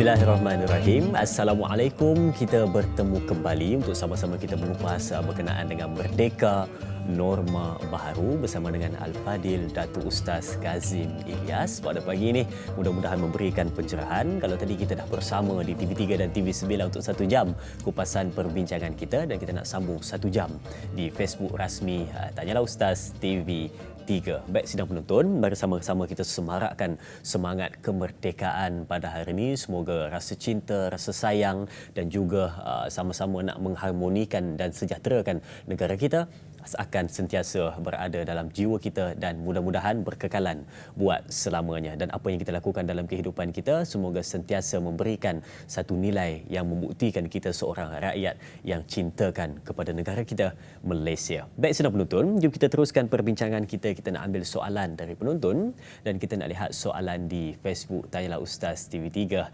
dari sahabat kita, dan kita menantikan soalan. Baik, dari sahabat kita Puan Faizatun Mat Isa. Baik, apakah soalannya? Assalamualaikum. Soalan saya Ustaz, bagaimana cara pendekatan yang sebenar dalam menghayati Merdeka Norma Baharu agar semangat kecintaan pada negara tetap menebal di dalam hati setiap masyarakat yang dari muda sehingga ke peringkat yang telah berusia, katanya. Terima kasih juga Puan Faizatun. Soalan yang ditanyakan menarik soalannya. Katanya nak sentiasa terapkan supaya tetap menebal, tak berkurang walaupun sedikit rasa cinta pada negara. Silakan Datuk. Ya, kita mempunyai banyak cara untuk menunjukkan kesetiaan kita ataupun menghayati Merdeka Norma Baharu ni. Ya, benda yang paling banyak kita tengok hari ni, saya rasa handphone lah. Handphone ni tiap-tiap hari baca status. Tapi baca Quran kurang pula. Baca status. Kalau kau sayang pada negara kau tulislah, letakkanlah dalam profile picture tu bendera. Masalah. Ya, letak satu. Asal buka handphone je, gambar. hantar pada orang semua gambar bendera. Kita sebenarnya boleh kreatif bagaimana nak menjadikan bendera itu sebagai satu benda kesayangan kita. Ya, kita boleh buat sebenarnya untuk tunjukkan kecintaan ataupun dalam peringkat keluarga kita sendiri. Kita boleh buat untuk anak-anak kita. Kalau kata dah tak boleh buat pertandingan mewarna di sekolah, tak boleh buat berkumpul semua tak boleh. Kenapa tak buat pertandingan mewarna di rumah kita je, daripada mak sebagai bapa buat pertandingan mewarna? Hadiahnya makan tengah hari free, siakap 3 rasa pun masalah kan. Masalah kita ialah kita tak menganggap itu tanggungjawab aku. Kita menganggap itu tanggungjawab Kementerian Perpaduan lah, Jabatan Perpaduan lah. Itu yang kita anggap benda-benda itu. Sekarang nak buat di mana? Nak berkumpul di tadika, SOP nak berkumpul di... Kita buat masing-masing di rumah kita. Kita buat masing-masing. Sekarang ni, kita punya handphone kita ni, Da'i Azrin, macam-macam app. Yeah. Macam-macam app. Tapi kita app benda-benda yang bukan-bukan. Kepala kita, kepala rimau lah. Letak sini tanduk kucing lah kan. Kadang-kadang muka muda jadi tua, tua jadi muda lah. Yang tu yang kita duk buat semua. Tetapi kita tak buatkan satu bentuk apps yang menunjukkan kita sayang pada bumi kita. Sayang kepada tanah air kita. Masing-masing kita boleh kreatif. Yang kedua, kita kalau bercakap tentang sambutan norma baharu, balik kepada norma yang betul. Itulah norma baharu kita. Apa dia norma baharu? Oh, kalau dulu aku sambut merdeka, race motor. Up ramai-ramai. Malam merdeka. Merdeka. Horn satu kampung. Angkat. Norma baharu ialah bawa motor elok. Bawa motor elok. Tak payah kau nak menjerit-jerit apa semua. Tak payah. Balik awal tidur. Besok sembahyang subuh. Itulah norma baharu sekarang ni. Kita duk perasan bahawa malam merdeka kena lepak dekat kompleks. Malam merdeka kena lepak dekat dataran, dekat taman bunga. Ini memang norma untuk sambut tahun baru. Merdeka. Tahun ini tak adalah. Kalau gitu duduk di rumah. Norma baru penuhkan masjid sembahyang subuh. Ikut. Itu baru norma baru kita. Walaupun norma itu bukan baru. Itu daripada zaman dulu dah ada. Zaman Rasulullah dah ada dah. Tapi ditinggalkan. Balik kepada yang asal. Itulah norma baru sekarang ini. Balik kepada ajaran agama kita. Sama ada kita muda ke, sama ada kita tua ke, balik kepada ajaran agama. Itulah norma kita yang sebenarnya. Walaupun benda tu dah lama, tapi mungkin baru pada kita. Betul. Kita tinggalkan dah lama, kita buat balik. Itulah norma baru yang kita kena fikirkan untuk kita laksanakan. Wallahu a'lam. Betul. Wallahu a'lam. Dan yang kita risau itu semakin lama semakin menipis rasa kecintaan kita kepada negara, dan banyak benda-benda yang kita boleh lakukan untuk memberikan satu nilai tambah supaya kita ni lebih cinta kepada negara. Dan mudah-mudahan apa yang kita lakukan daripada dulu sehingga sekarang dan dalam tempoh norma baharu ini juga dapat memberikan satu kecintaan yang lebih kepada negara kita, khususnya Malaysia yang kita duduki setakat ini. Baik, sekarang. Baik. Jadi sudah menonton bila sebut tentang kemerdekaan dari sudut zahir, daripada sudut luaran yang kita nampak ini, bila mana kita menyambut dengan mengibarkan bendera, memakai baju Melayu, pakai baju kebangsaan, dan juga saling tahu tentang perkara-perkara tentang negara kita, dan apakah yang juga boleh kita sebut sebagai merdeka daripada pemikiran kita. Jadi mungkin ada yang dijajah di awal tadi, Datuk ada menyebutkan pada kita merdeka luar dan dalam. Jadi yang dalam daripada sudut pemikiran, mungkin ada lagi yang telah dijajah pemikirannya. Jadi bagaimana untuk memperbaiki keadaan tersebut? Silakan Datuk. Baik, yang kita takut sekarang ialah penjajahan minda kita. Ya, penjajahan minda. Ya, bila kita telah pun disetkan bahawa orang Melayu misalnya adalah bangsa yang lemah. Ya, Melayu nak buat sebatang jarum pun tak boleh. Berapa lama kita telah disetkan, telah pun direncanakan pemikiran kita macam itu. Orang kita tak boleh, orang kita tak tahu apa, orang kita ni lemah, bangsa kita adalah bangsa tinggal atas pokok. Ya ke?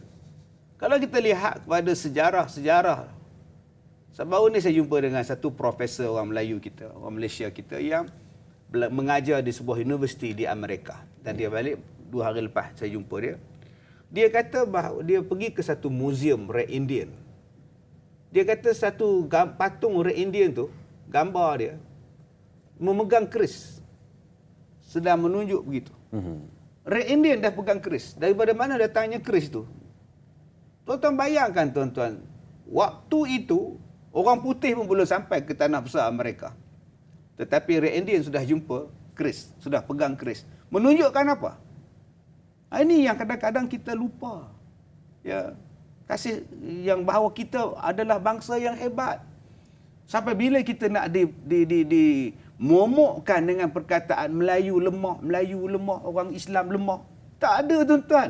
Kita adalah bangsa yang hebat. Tapi dinafikan oleh para penjajah, dibuat dengan buku-buku sejarah yang tak betul.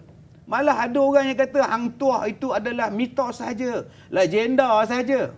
Kalau legenda, bagaimana ada surat daripada kerajaan Okinawa dengan Kesultanan Melayu Melaka yang ada sekarang di muzium di sana?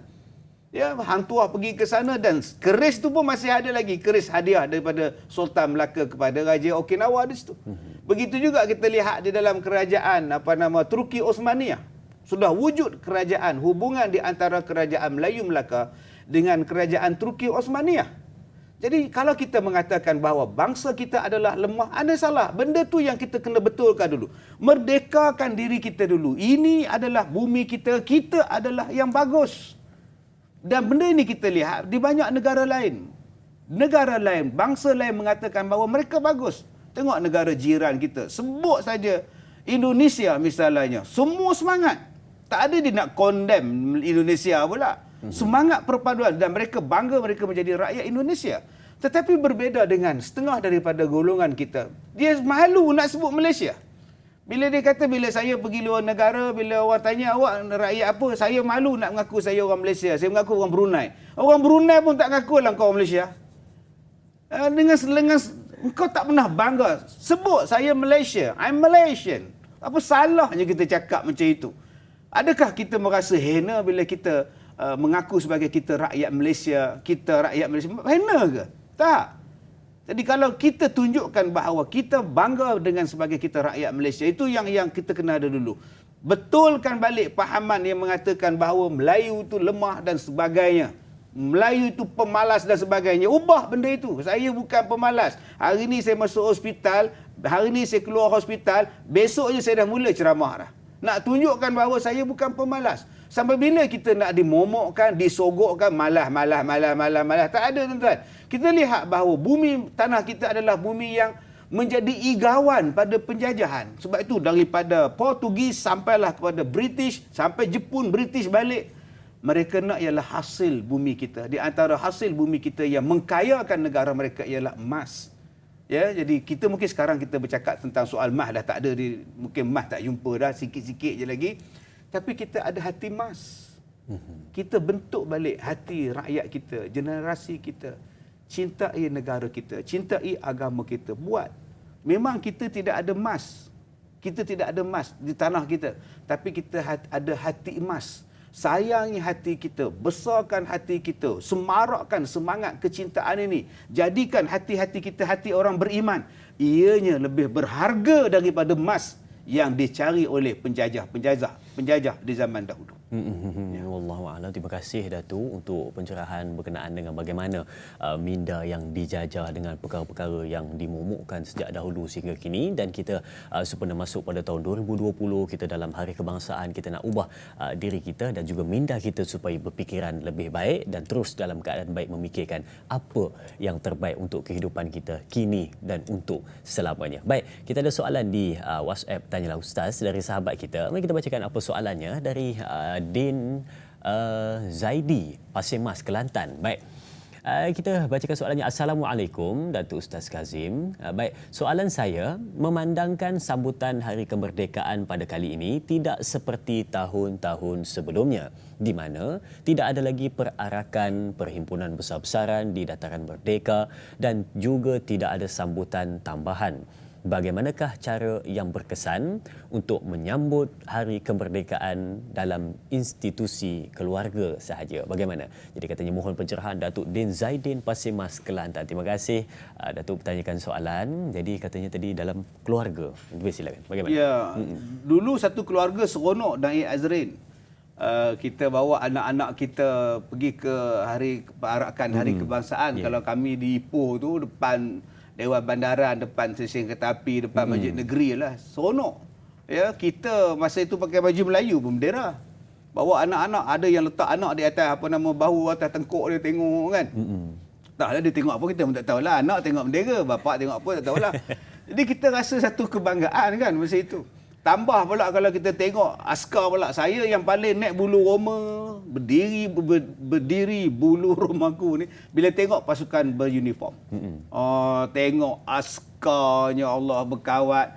Bila kita tengok tu kita rasa lain. Ya, duduk di rumah, tengok TV, waktu perarakan dengan tengok secara langsung memang sangat berbeza. Tak sama. Ya, sebab dia tak mendengar bunyi, kalau bunyi dia punya pancaragam, semboyan apa semua tu lain, gendang-gendang dia lain, TV lain. Tapi tengok depan-depan tu kita rasa lain. Tengok muka askar, muka polis, muka bomber yang duk berkawat tu. Kita rasa lain. Semangat tu lain. Tapi pada kali ni mungkin dah kita tak tengok perarakan macam tu lagi. Tak tengok lagi kereta perisai, tak tengok lagi kenderaan-kenderaan macam dulu-dulu kan. Dulu kita lihat bapa kita berkawat sekali masuk perarakan kan. Pertandingan pula, uniform terbaik, kostum terbaik dulu. Bapa kita begini kawatnya. Kan dulu-dulu mak isteri dengan anak gitu. Ayah. Anak menjerit, ayah. Dulu-dululah. Sekarang tak ada lah benda itu. Ada orang yang frust tahun ni tak ada perarakan kemerdekaan. Kenapa frust bang? Tak adalah baju free. Tidak dapat juga baju free. Maknanya dia masuk perarakan sebab nak dapat baju free. Okey, kalau begitu, kita lihat apa benda yang menjadikan orang seronok dengan perarakan ini. Buatlah peringkat di rumah kita. Mungkin seorang anak belikan uniform askar dekat dia, uniform bomber dekat dia, uniform laut dekat dia. Boleh beli apa? Waktu jalan tembak senapang mainan tu. Jangan senapang tu jadikan bomo. Sudahlah, hari ni saya tengok bomo menggunakan senapang. Lain macam sekarang saya tengok. Macam-macam jenis bomo sekarang ni. Sebab tak guna machine gun, tuan-tuan. Kita buat sebab itu adalah satu kebanggaan. Suruh anak berkawat je. Bapak duduk depan gitu, berlakon, jadi pemimpin, begini, duduk babai kat anak-anak dia berkawat. Boleh buat sebenarnya. Cuma kita malas lah. Melantak je lah. Tidur semuanya. Jadi sebab itu kita tak rasa seronok. Sebab kadang-kadang budaya tu tak kreatif. Cuma bila anak tu dah besar, takkan budak umur 24, umur 26 nak disuruh macam tu lagi. Itu tak sesuai lah pula. Kita mengikut umur mereka, mengikut keadaan usia mereka. Mungkin zaman tahun 2000 lebih, satu keseronokan bawa kereta ialah melekatkan bendera Malaysia dekat bonet, dekat belakang. Satu seronok. Saya pun buat. Saya letak tu, bubuh gam di bawah dia, takut cabut kan. Dulu orang lekatkan dia punya yang bendera dekat cermin tu. Ada tahan 2 jam, terbang pula tengah jalan. Jadi kita kena buat. Kalau kita ada 3 buah kereta, 2 buah kereta, apa salah aja. Anak-anak kita ni semua kita buat pasang kereta, pasang bendera pada itu. Walaupun benda itu nampak simple, tapi itu satu kebanggaan, satu keseronokan. Dan yang ketiganya, kita buat kempen. Budak-budak kecil dia suka pada bendera. Pasanglah bendera dekat rumah, kat pintu pagar, dekat tembok kita. Pasang, lagi meriah, lagi seronok kita. Kalau kita sambut hari raya mungkin dengan lampu lilak-lilak, merdeka kita dengan bendera dan sebagainya. Penuh. Kalau bayangkan setiap rumah kita pasang bendera pun cukup lah. Dia jadi satu kemeriahan untuk kita. Wallahu a'lam. Kalau raya kita boleh pasang ketupat bergantung. Ketupat, udah pasang meja ketupatnya kan. Ketupat bergantung, lampu kan. Tapi bila mana sambutan kemerdekaan Hari Kebangsaan, kita tak ada gantung apa-apa di rumah. Jadi mungkin hari ni boleh lagi, sempat lagi untuk kita cari, untuk kita gantung di rumah kita, bagi satu semangat khususnya untuk keluarga kita, yang mana kita nak bagi semangat itu daripada kecil sehingga dewasa, tetap ada semangat itu hanya dengan khususnya kibaran bendera yang nampak simple tetapi ada makna yang cukup besar. Baik, di Facebook rasmi Tanyalah Ustaz, ada sahabat kita bertanyakan soalan. Katanya, Assalamualaikum Ustaz, sejauh manakah kemerdekaan dalam norma baharu dapat memberi kesan semangat merdeka negara tanah air yang kita cintai? Adakah hikmah norma baharu ini bukti cinta kita kepada negara dengan setiap kita menjadi barisan hadapan bagi menangani virus COVID-19? Mohon pencerahan Ustaz. Terima kasih Puan Masrifah Nur Jamain bertanyakan soalan. Katanya tadi, sejauh mana dalam norma baharu ini membuktikan kecintaan seseorang kepada negara? Sebenarnya kita semua, kalau kita anggap kita semua barisan hadapan, Ya. seronok lah. Jadi kita tak anggap kita ni barisan hadapan. Selalu kita begitulah. Di masjid pun suruh ke barisan hadapan, kita pun tak nak. Penuh ke depan. Tak apa, saya belakang pun tak apa. Nampak lah. Tok Imam saja yang barisan hadapan tu. Itu tempat Tok Imam. Itu tempat Tok Bilal. Apa salahnya kau pergi ke sah depan, sah nombor 2, nombor 3, masalah. Tak, budaya dia ialah kita duduk belakang-belakang sudah. Pasal apa? Senang menyimbang, senang balik, awal dia terus balik. Masalah kita sekarang ni, kita tak menganggap kita adalah barisan hadapan. Kita semua adalah barisan hadapan dalam menangani COVID-19 ni. Kalau kita tak bagi kerjasama, apa makna barisan hadapan tu? Kalau kita tak bagi kerjasama terhadap membendung gejala ni, tak gunalah. Barisan hadapan tu letih lah. Dengan baju panah, dengan semuanya seksa, semua cuti tak ada, semua tak ada. Sebab tu, saya kadang-kadang nak tergelak pun ada. Kadang-kadang kesian pun ada, takut pun ada. Baru ni saya naik kapal terbang daripada KLIA 2 pergi ke Langkawi. Saya tengok ramai penumpang yang pakai baju hujan. PPE tu. Dia ni Kementerian Kesihatan ke apa ke? Rupanya penumpang tuan-tuan. Tak panas ke? Oh, jalan 2-3 orang. Ramai pula ni. Duduk atas kapal terbang. Saya tengok begini duduknya. Astagfirullahaladzim, dia ni mati lemah kan. Bukan mati pasal COVID ni. Ya, baru dia tahu macam itulah perasaan. Macam mana orang yang bertugas di barisan hadapan. Jadi kita tengok pun kita lemah perut. Duduk sebelah kita makan susah benar kamu ni. Bayangkan orang yang bertugas menjadi barisan hadapan. Panahnya macam mana? Susahnya macam mana? Jadi kalau kita tak membayangkan kita macam itu, risiko belum tahu lagi. Kita pula tak anggap diri kita ni boleh dijangkiti. Penyakit kita ialah kalau tengok orang mati, kita tak rasa yang kita nak mati. Itu yang kita tak beringat. Orang yang mati, dia tu dalam kubur, mau kena surat jawab lah tu. Macam kau tak mati pula. Kita pun akan meninggal juga. Cuba kita perasan bahawa kita juga akan meninggal. Maka kita akan jadi awas. Ya, ni yang awasnya KRU je. Awas tak habis-habis KRU kan. Tapi kita tak awas pula. Masalah kita ni, kita je duk tengok. Hari ni jangkitan 17. Hari ni jangkitan 7.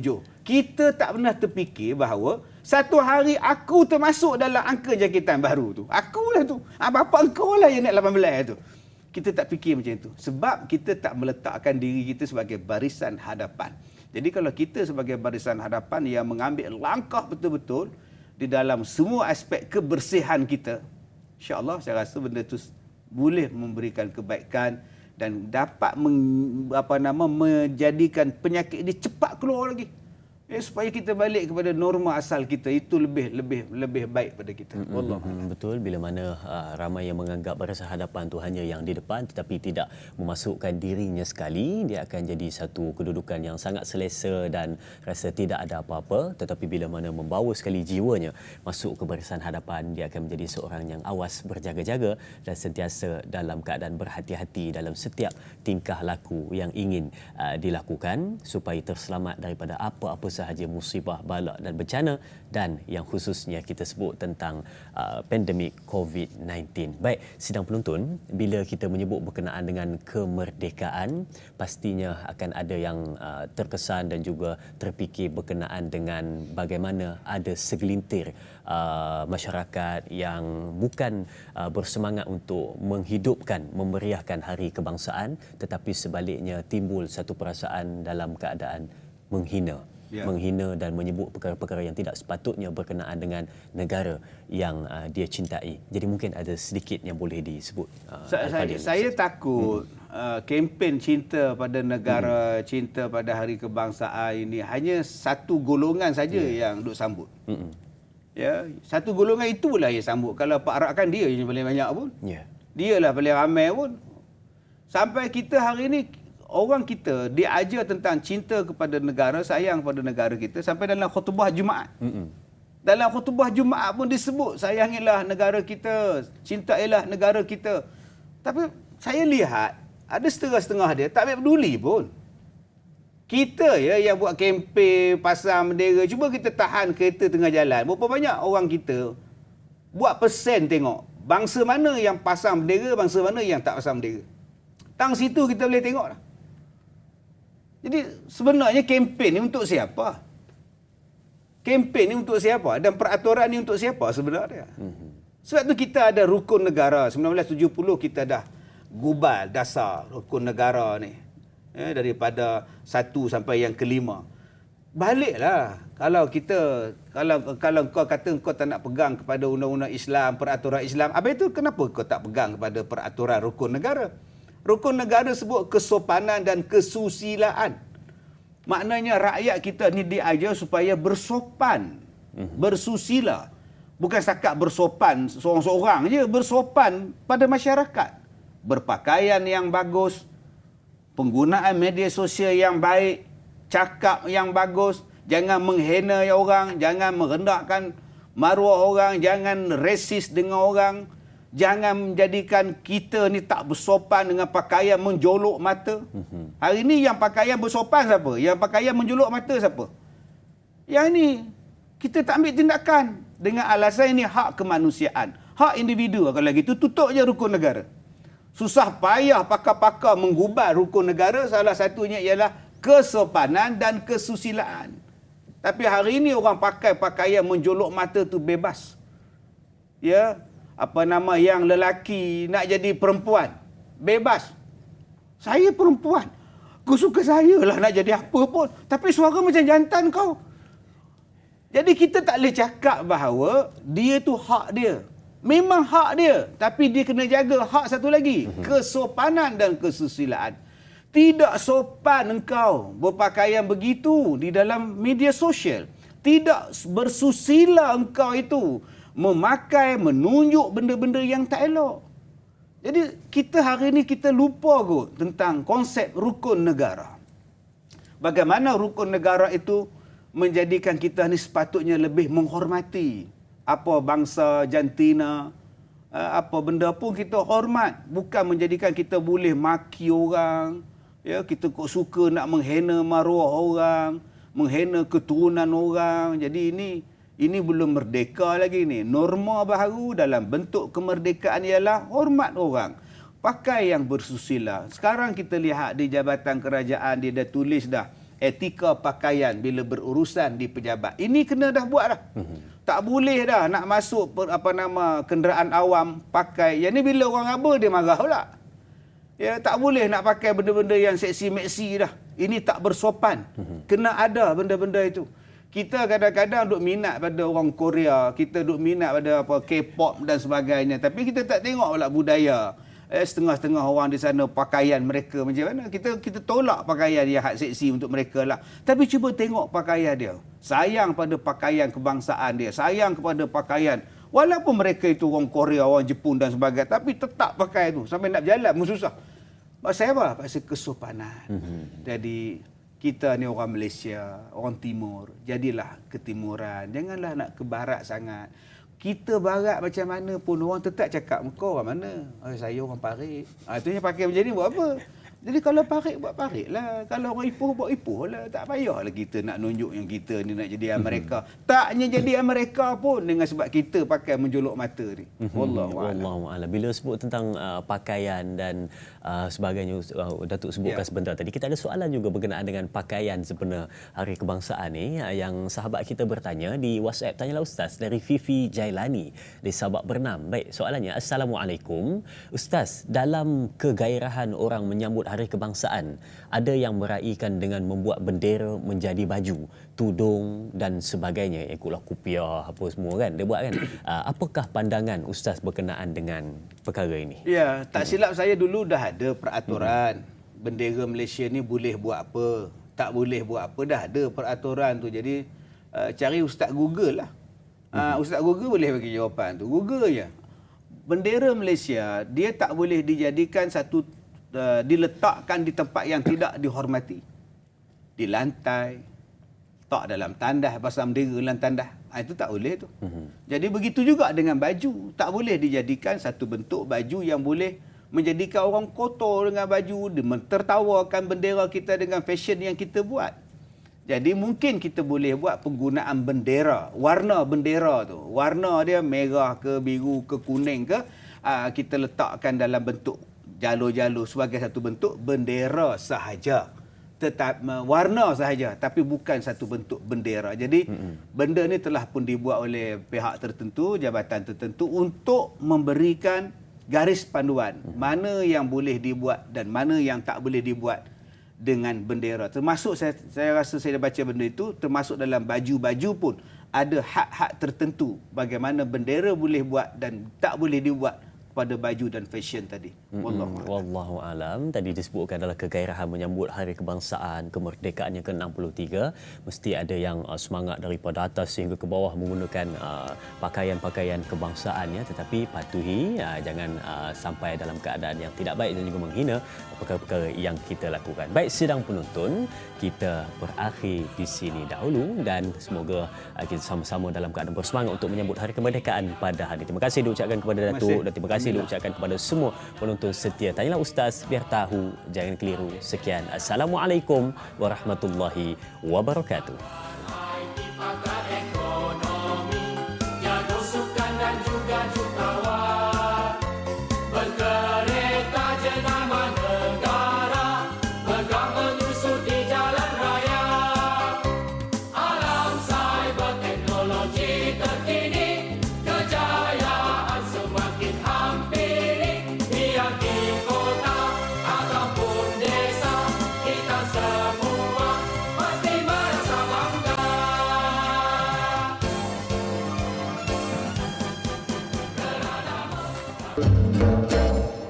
Bertemu kita pula untuk secara langsung di Facebook Tanyalah Ustaz TV3 kan. Ada sambungan lagi untuk kita membincangkan sehingga ke penghujungnya. Mungkin ada penonton-penonton yang terperanjak sebentar tadi, tiba-tiba sudah habis ya. Tadi habis di TV3 dan TV9, lepas tu habis pula pada pukul 8 tadi dan kita sambung pula ada setengah jam lagi kita bersiaran dan sama-sama yang kali ini untuk kita buat di Facebook Tanyalah Ustaz TV3 untuk kita kupas sehingga ke penghujungnya dan kita akhiri nanti dengan kesimpulan dan juga doa sempena Hari Kebangsaan kita yang ke-63. Saya rasa sedang penonton masih bersemangat untuk mendengarkan perkongsian-perkongsian pada pagi ini berkenaan dengan merdeka, norma baru, bagaimana keadaan dan apakah tanda-tanda mereka yang mempunyai semangat cintakan negara yang sebenar-benarnya. Baik, jom kita ambil soalan seterusnya dari sahabat kita yang bertanyakan soalan di ruangan Facebook dan WhatsApp serta yang ada buat panggilan. Jika ada yang nak bertanyakan soalan, boleh pergi ke 3 saluran kita seperti biasa. Jika nak buat panggilan, boleh pergi ke 1800 881677 dan untuk WhatsApp di talian 011123364480 dan Facebook rasmi kita seperti yang anda maklum, Tanyalah Ustaz TV3 juga boleh bertanyakan soalan di bawah poster yang tertera. Baik, merdeka, norma baru. Kalau tadi kita dah bincangkan pelbagai berkenaan dengan tajuk itu dan sekarang kita nak bertanyakan kepada Al-Fadil Datuk Ustaz Kazim berkenaan dengan ciri-ciri dan juga tanda-tanda mereka yang mempunyai semangat cinta kepada negara daripada sudut pandang agama. Sedikit, silakan.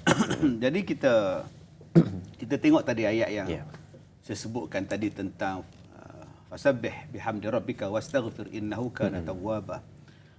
Yang pertama kita lihat bahawa kita ada negara. Dengan sebab kita ada negara ni, kita nak buat ibadat jadi senang. Kita banyak berjalan di luar negara, kita lihat kepada umat Islam di negara lain. Ya, kadang-kadang nak bubuh nama Islam pun tak boleh. Nak bubuh nama dia, kena ada nama dia dalam bahasa dia dulu, negara dia dulu, undang-undang dia. Bahasa yang nama Islam, nama orang Islam dia tak boleh. Dia di belakang nama dia. Tapi nama IC dia, nama pasport dia, semua nama itu. Itu yang ada di setengah negara lain. Nak letakkan nama Muhammad Kazim ni rasa susah lah. Tadi saya sebut Ustaz Elias Kasim. Salam pada Ustaz Elias Kasim. Ini Kazim Elias, bukan Elias Kasim. Terbalik tu kak. Aduh, macam mana orang lain tu. Ni membelasah, mesti bangun tidur kak ni. Jadi tuan-tuan, kita nak letakkan nama pun susah.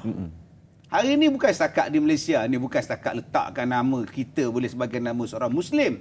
Nama kedai pun boleh. Nama kedai boleh letak nama orang Islam. apa nama jalan letak jalan orang Islam, nama Islam. Produk pun letak nama produk Muslim. Sampai orang yang tak Muslim pun gatal nak letak juga produk Muslim.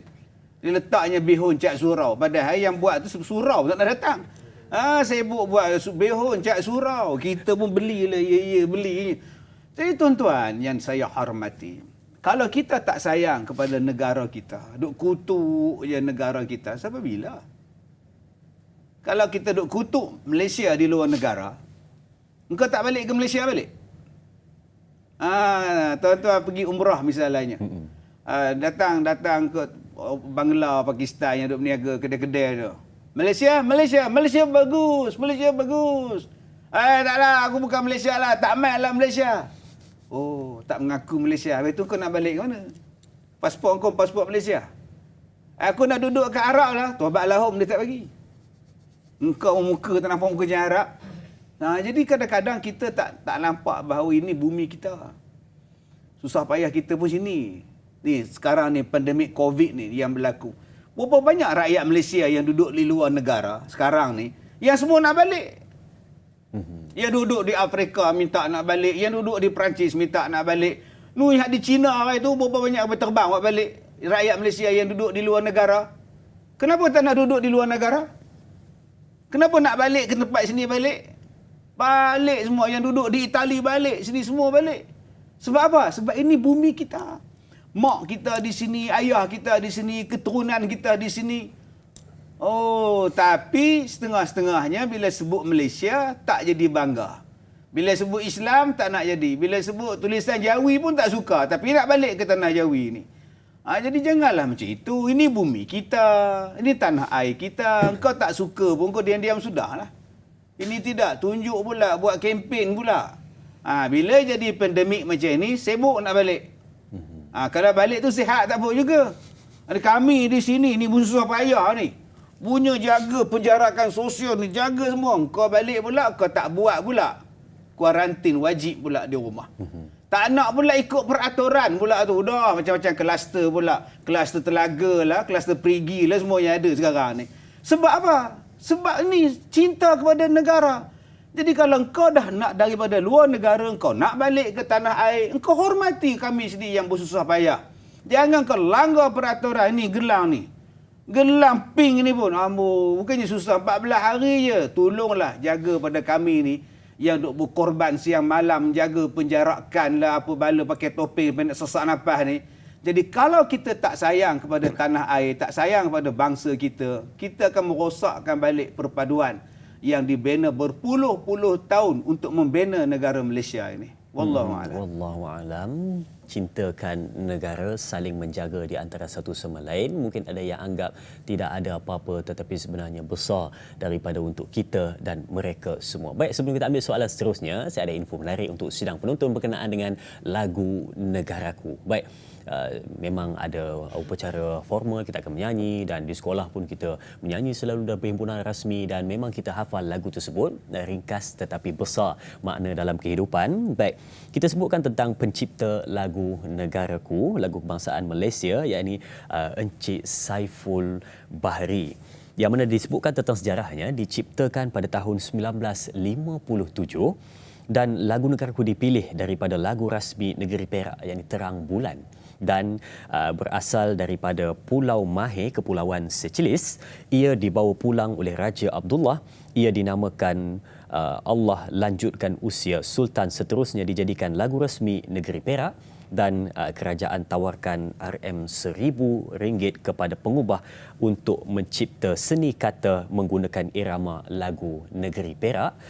Dan Saiful Bahri dan lagu kebangsaan Malaysia Negaraku, iaitu gubahan beliau berjaya sehingga kini. Saya sebut nama sekali lagi, pencipta lagu kebangsaan Malaysia lagu Negaraku, iaitu Saiful Bahri. Satu ciptaan yang mekar, subur sehingga kini. Negaraku satu yang cukup hebat. Baik, sidang penonton, sebelum kita ambil soalan seterusnya di WhatsApp Tanyalah Ustaz, kita berehat seketika, kembali selepas ini. Jangan ke mana-mana.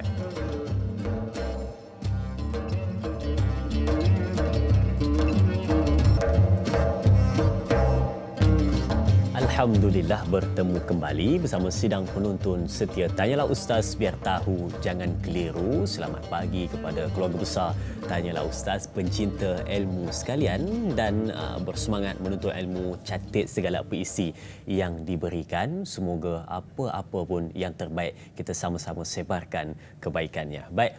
Soalan seterusnya di WhatsApp Tanyalah Ustaz dari sahabat kita yang ingin bertanyakan soalan. Baik, apakah soalannya? Assalamualaikum. Ustaz, apa yang tidak kena terhadap individu yang melakukan vandalism seperti menconteng gambar pemimpin negara? Apakah terdapat masalah hati? Terima kasih Datuk. Terima kasih juga yang bertanyakan soalan. Katanya tadi masalah hati mungkin ada dalam jiwanya sebab melakukan perkara-perkara yang tidak bermoral seperti itu. Jadi bagaimana Datuk? Silakan. Baik, kita tengok di setengah-setengah negara mempunyai ideologi pemikiran yang berbeza. Sama ada ideologi pembawaan, ideologi politik berbeza. Tetapi perbezaan ideologi politik mereka ini tidaklah sampai menghina raja mereka. Betul. Ya, dan tak suruh pun pengikut politik dia menghina raja, malah raja mereka dihormati, sangat disanjung tinggi, walaupun mereka daripada pelbagai pahaman aliran politik, tapi raja mereka tetap raja mereka, hormat. Begitu juga dengan pematuhan kepada undang-undang. Bila berakhir saja sesuatu pilihan raya dan sebagainya, maka yang menjadi pemerintah pada masa itu, maka dia adalah pemerintah.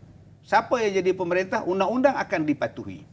Tetapi saya lihat di Malaysia, budaya itu tidak ada. Ya, budaya kita ialah kita meletakkan parti politik melebihi benda-benda lain. Jadi bila ada benda-benda lain, apa yang dicakap, apa yang disebut oleh orang-orang politik, pakak diikut pula. Sedangkan semuanya ada undang-undang, ada peraturan yang kena ikut.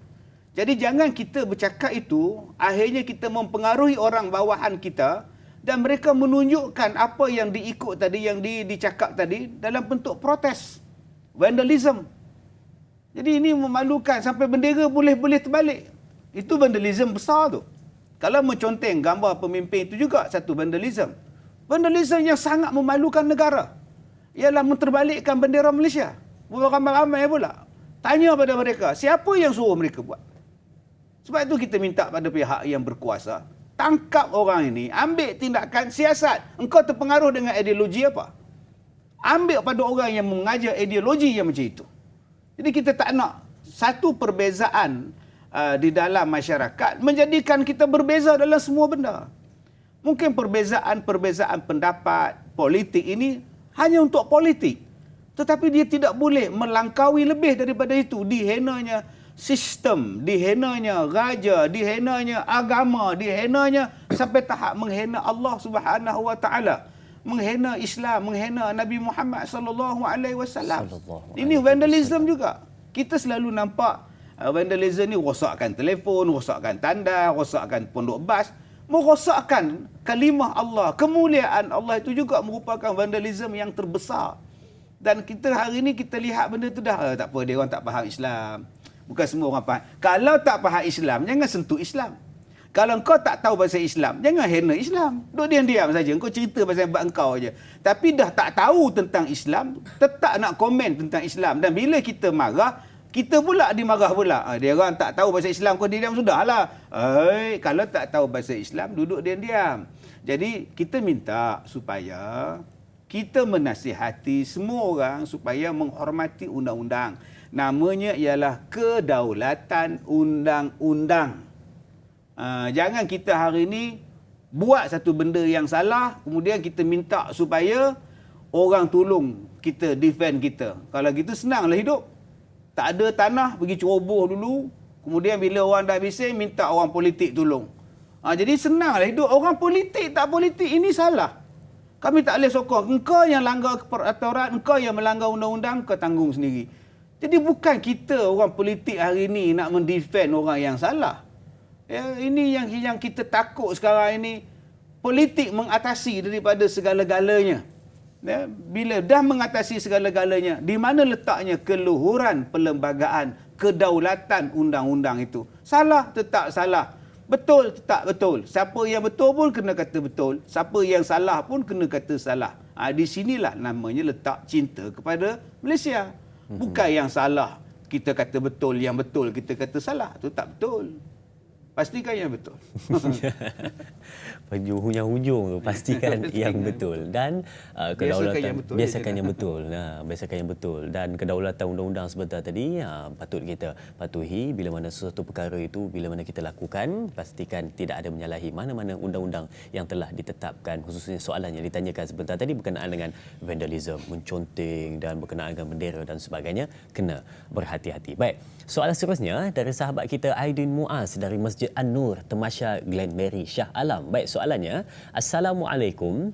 Bagaimana rakyat Malaysia boleh berbangga dengan kibaran bendera Jalur Gemilang dalam Hari Merdeka seperti kisah sejarah Panglima Tentera Islam Ja'far ibnu Abu Talib radhiyallahu anhu yang tetap memegang bendera walaupun tangan dipotong. Terima kasih dan merdeka, merdeka, merdeka. Terima kasih juga Aidin Muaz soalan yang ditanyakan berkenaan dengan bersemangat memegang bendera yang berkibar. Katanya tadi dikaitkan juga dengan kisah Ja'far yang memegang panji. Kalau saya tak silap. Jadi bagaimana? Silakan Datuk. Memang di dalam peperangan, di dalam perjuangan panji-panji panji-panji ataupun tanda kebesaran sesebuah pasukan itu menjadi benda yang penting. Ya, letak di hadapan sekali. Ya, kita lihat dalam peperangan panji-panji Islam, bendera Islam tu, kalau kau dah tumbang, sebelum jatuh bendera tu ke bawah, orang lain akan sambut dulu. Bayangkan tuan-tuan, nak menjaga supaya bendera tu jangan jatuh. Dia tengok tukang bawa bendera tu ditikap. Nak rebah dah tuan-tuan, nak jatuh dah, orang lain sambut pula. Pegang belah kiri, potong pula sini, ditetah pula, pegang belah kanan. Tapi nama kata nak lepaskan bendera tu tak. Lalah dikepit, diketiak, tangan dia tak ada dah. Tetap dia takkan jatuhkan bendera tu. Begitulah tuan-tuan semangat. Adakah itu kita nak sebut sebagai asabiah? Saya takut dulu, bertahun-tahun kita ni bila sebut sayang pada negara asabiah. Sayang pada bangsa asabiah. Sayang pada bendera asabiah. Tapi sahabat-sahabat Nabi pegang bendera, kau tak sebut pula asabiah. Asabiah itu ialah mengatakan yang salah itu adalah betul dengan sebab yang buat salah tu geng aku. Itulah asabiah. Sebab tu kita lihat dalam Yusuf Al-Qardawi, dia sebut kepada kita tentang makna asabiah tu apa. Asabiah ialah Da'i Azrin ni, dia ni kawan saya. Disebabkan kita orang geng, makan sekali, ngetih sekali, ngopi sekali, capati sekali. Dia buat salah, saya tetap defend dia. Dia melanggar peraturan, saya tetap defend dia. Itu asabiah. Tetapi kalau kita memperjuangkan supaya benda ini jadi terbaik, itu bukan asabiah. Tapi kita berpuluh tahun nak sebut memperjuangkan ini asabiah, bercakap tentang bangsa asabiah. Kan Allah Ta'ala sebut dalam dalam Al-Quran, surah Ar-Ra', surah Al-Anfal. Boleh buka dalam Allah Ta'ala sebut kepada kita, innallaha la yughayyiru ma biqaumin hatta yughayyiru ma bi anfusihim. Sesungguhnya Allah tidak akan mengubah nasib sesuatu kaum, melainkan kaum itu yang mengubah nasibnya. Maknanya kalau kita ni kaum apa? Kita orang Melayu. Kita supaya nak up orang Melayu kita. Nak supaya jaga orang Melayu kita. Itu bukan asabiah. Sebab berpuluh-puluh tahun kita dicakap memperjuangkan Melayu adalah asabiah. Memperjuangkan bangsa pribumi adalah asabiah. Di mana nak letak Al-Quran tadi, ayat Quran tadi, Allah takkan ubah nasib sesuatu kaum sehinggalah kaum itu mengubah nasib dia sendiri.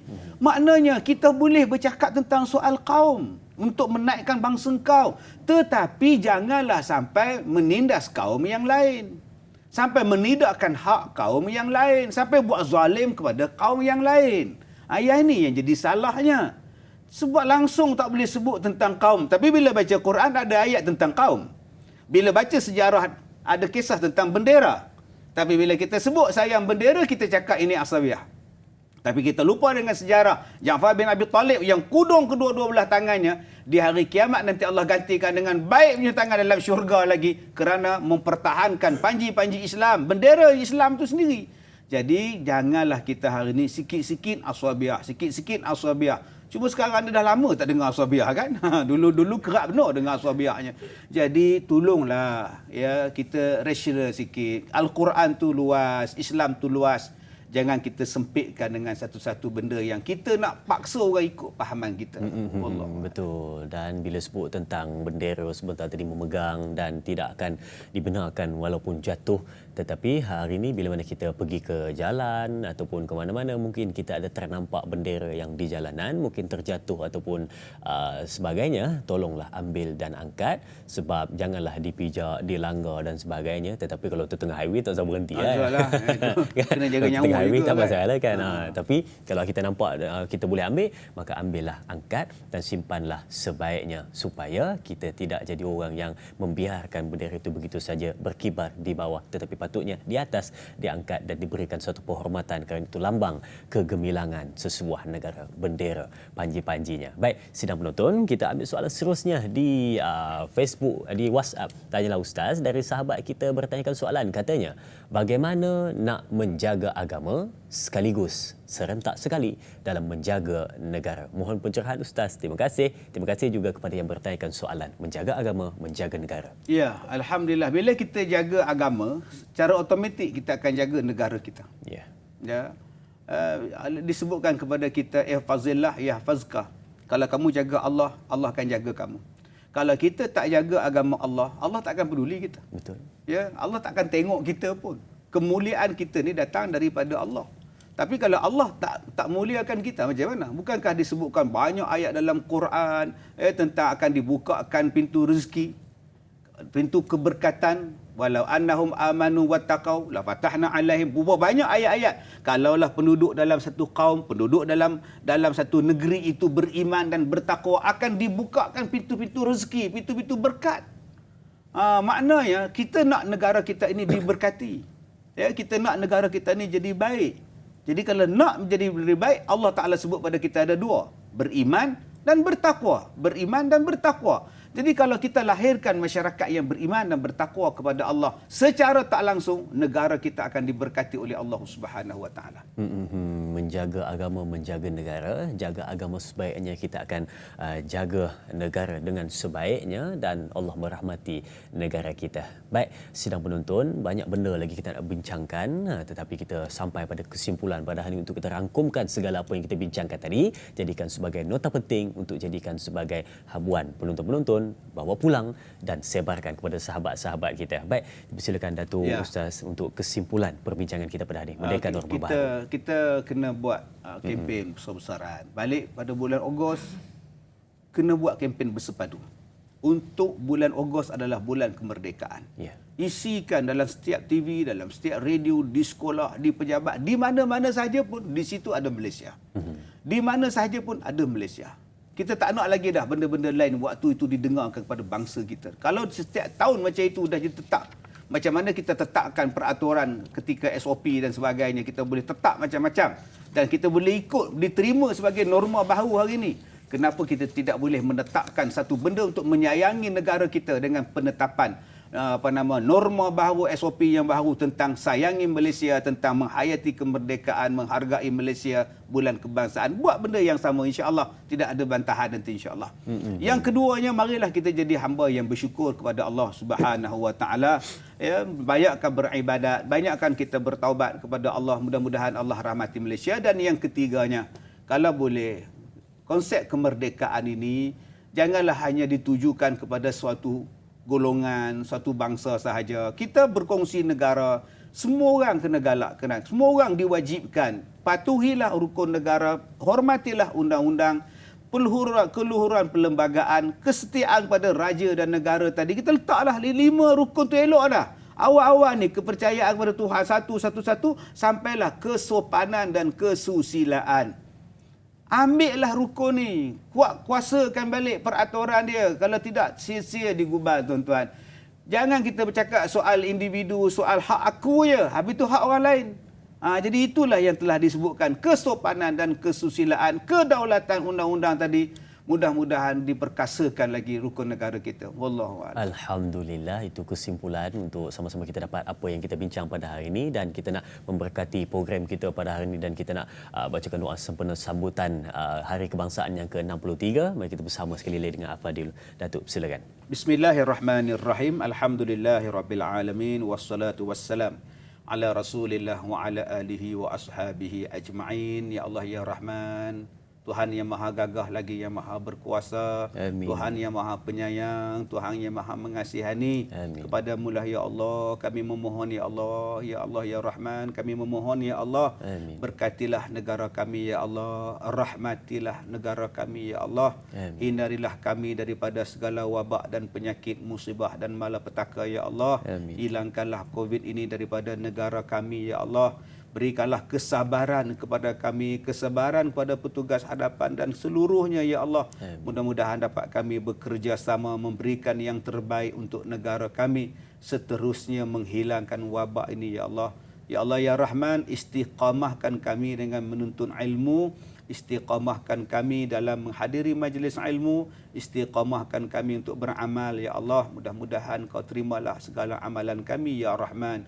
Ya Allah ya Rahman, ampunkanlah dosa kami dan dosa kedua ibu bapa kami. Kasihilah mereka sebagaimana mereka mengasihi kami sewaktu kami kecil ya Allah. Amin. Rabbana atina fid dunya hasanah wa fil akhirati hasanah wa qina adzabannar. Wa sallallahu ala sayidina Muhammad wa ala alihi wa ashabihi ajma'in. Walhamdulillahi rabbil alamin. Amin, amin ya rabbal alamin. Terima kasih diucapkan kepada Al-Fadhil Datuk Ustaz Kazim Ilya atas pencerahan perbincangan dan kupasan sebentar tadi. Selesai perbincangan kita tentang Merdeka Norma Baharu. Baik sidang penonton, jangan lupa esok bersama lagi dalam Tanyalah Ustaz. Seperti biasa bersama dengan moderator Da'i Azrin dan ahli panel Ustaz Amran Yusof dengan topik pengajian hadis bersedekah setelah kenyang. Baik, selamat menyambut Hari Kemerdekaan dan Hari Kebangsaan Malaysia yang ke-63 kepada semua penonton setia Tanyalah Ustaz. Jadilah rakyat Malaysia yang prihatin. Jom semarakkan sambutan Hari Kebangsaan dalam Norma Baharu. Berjumpa lagi. Sekian. Assalamualaikum warahmatullahi wabarakatuh.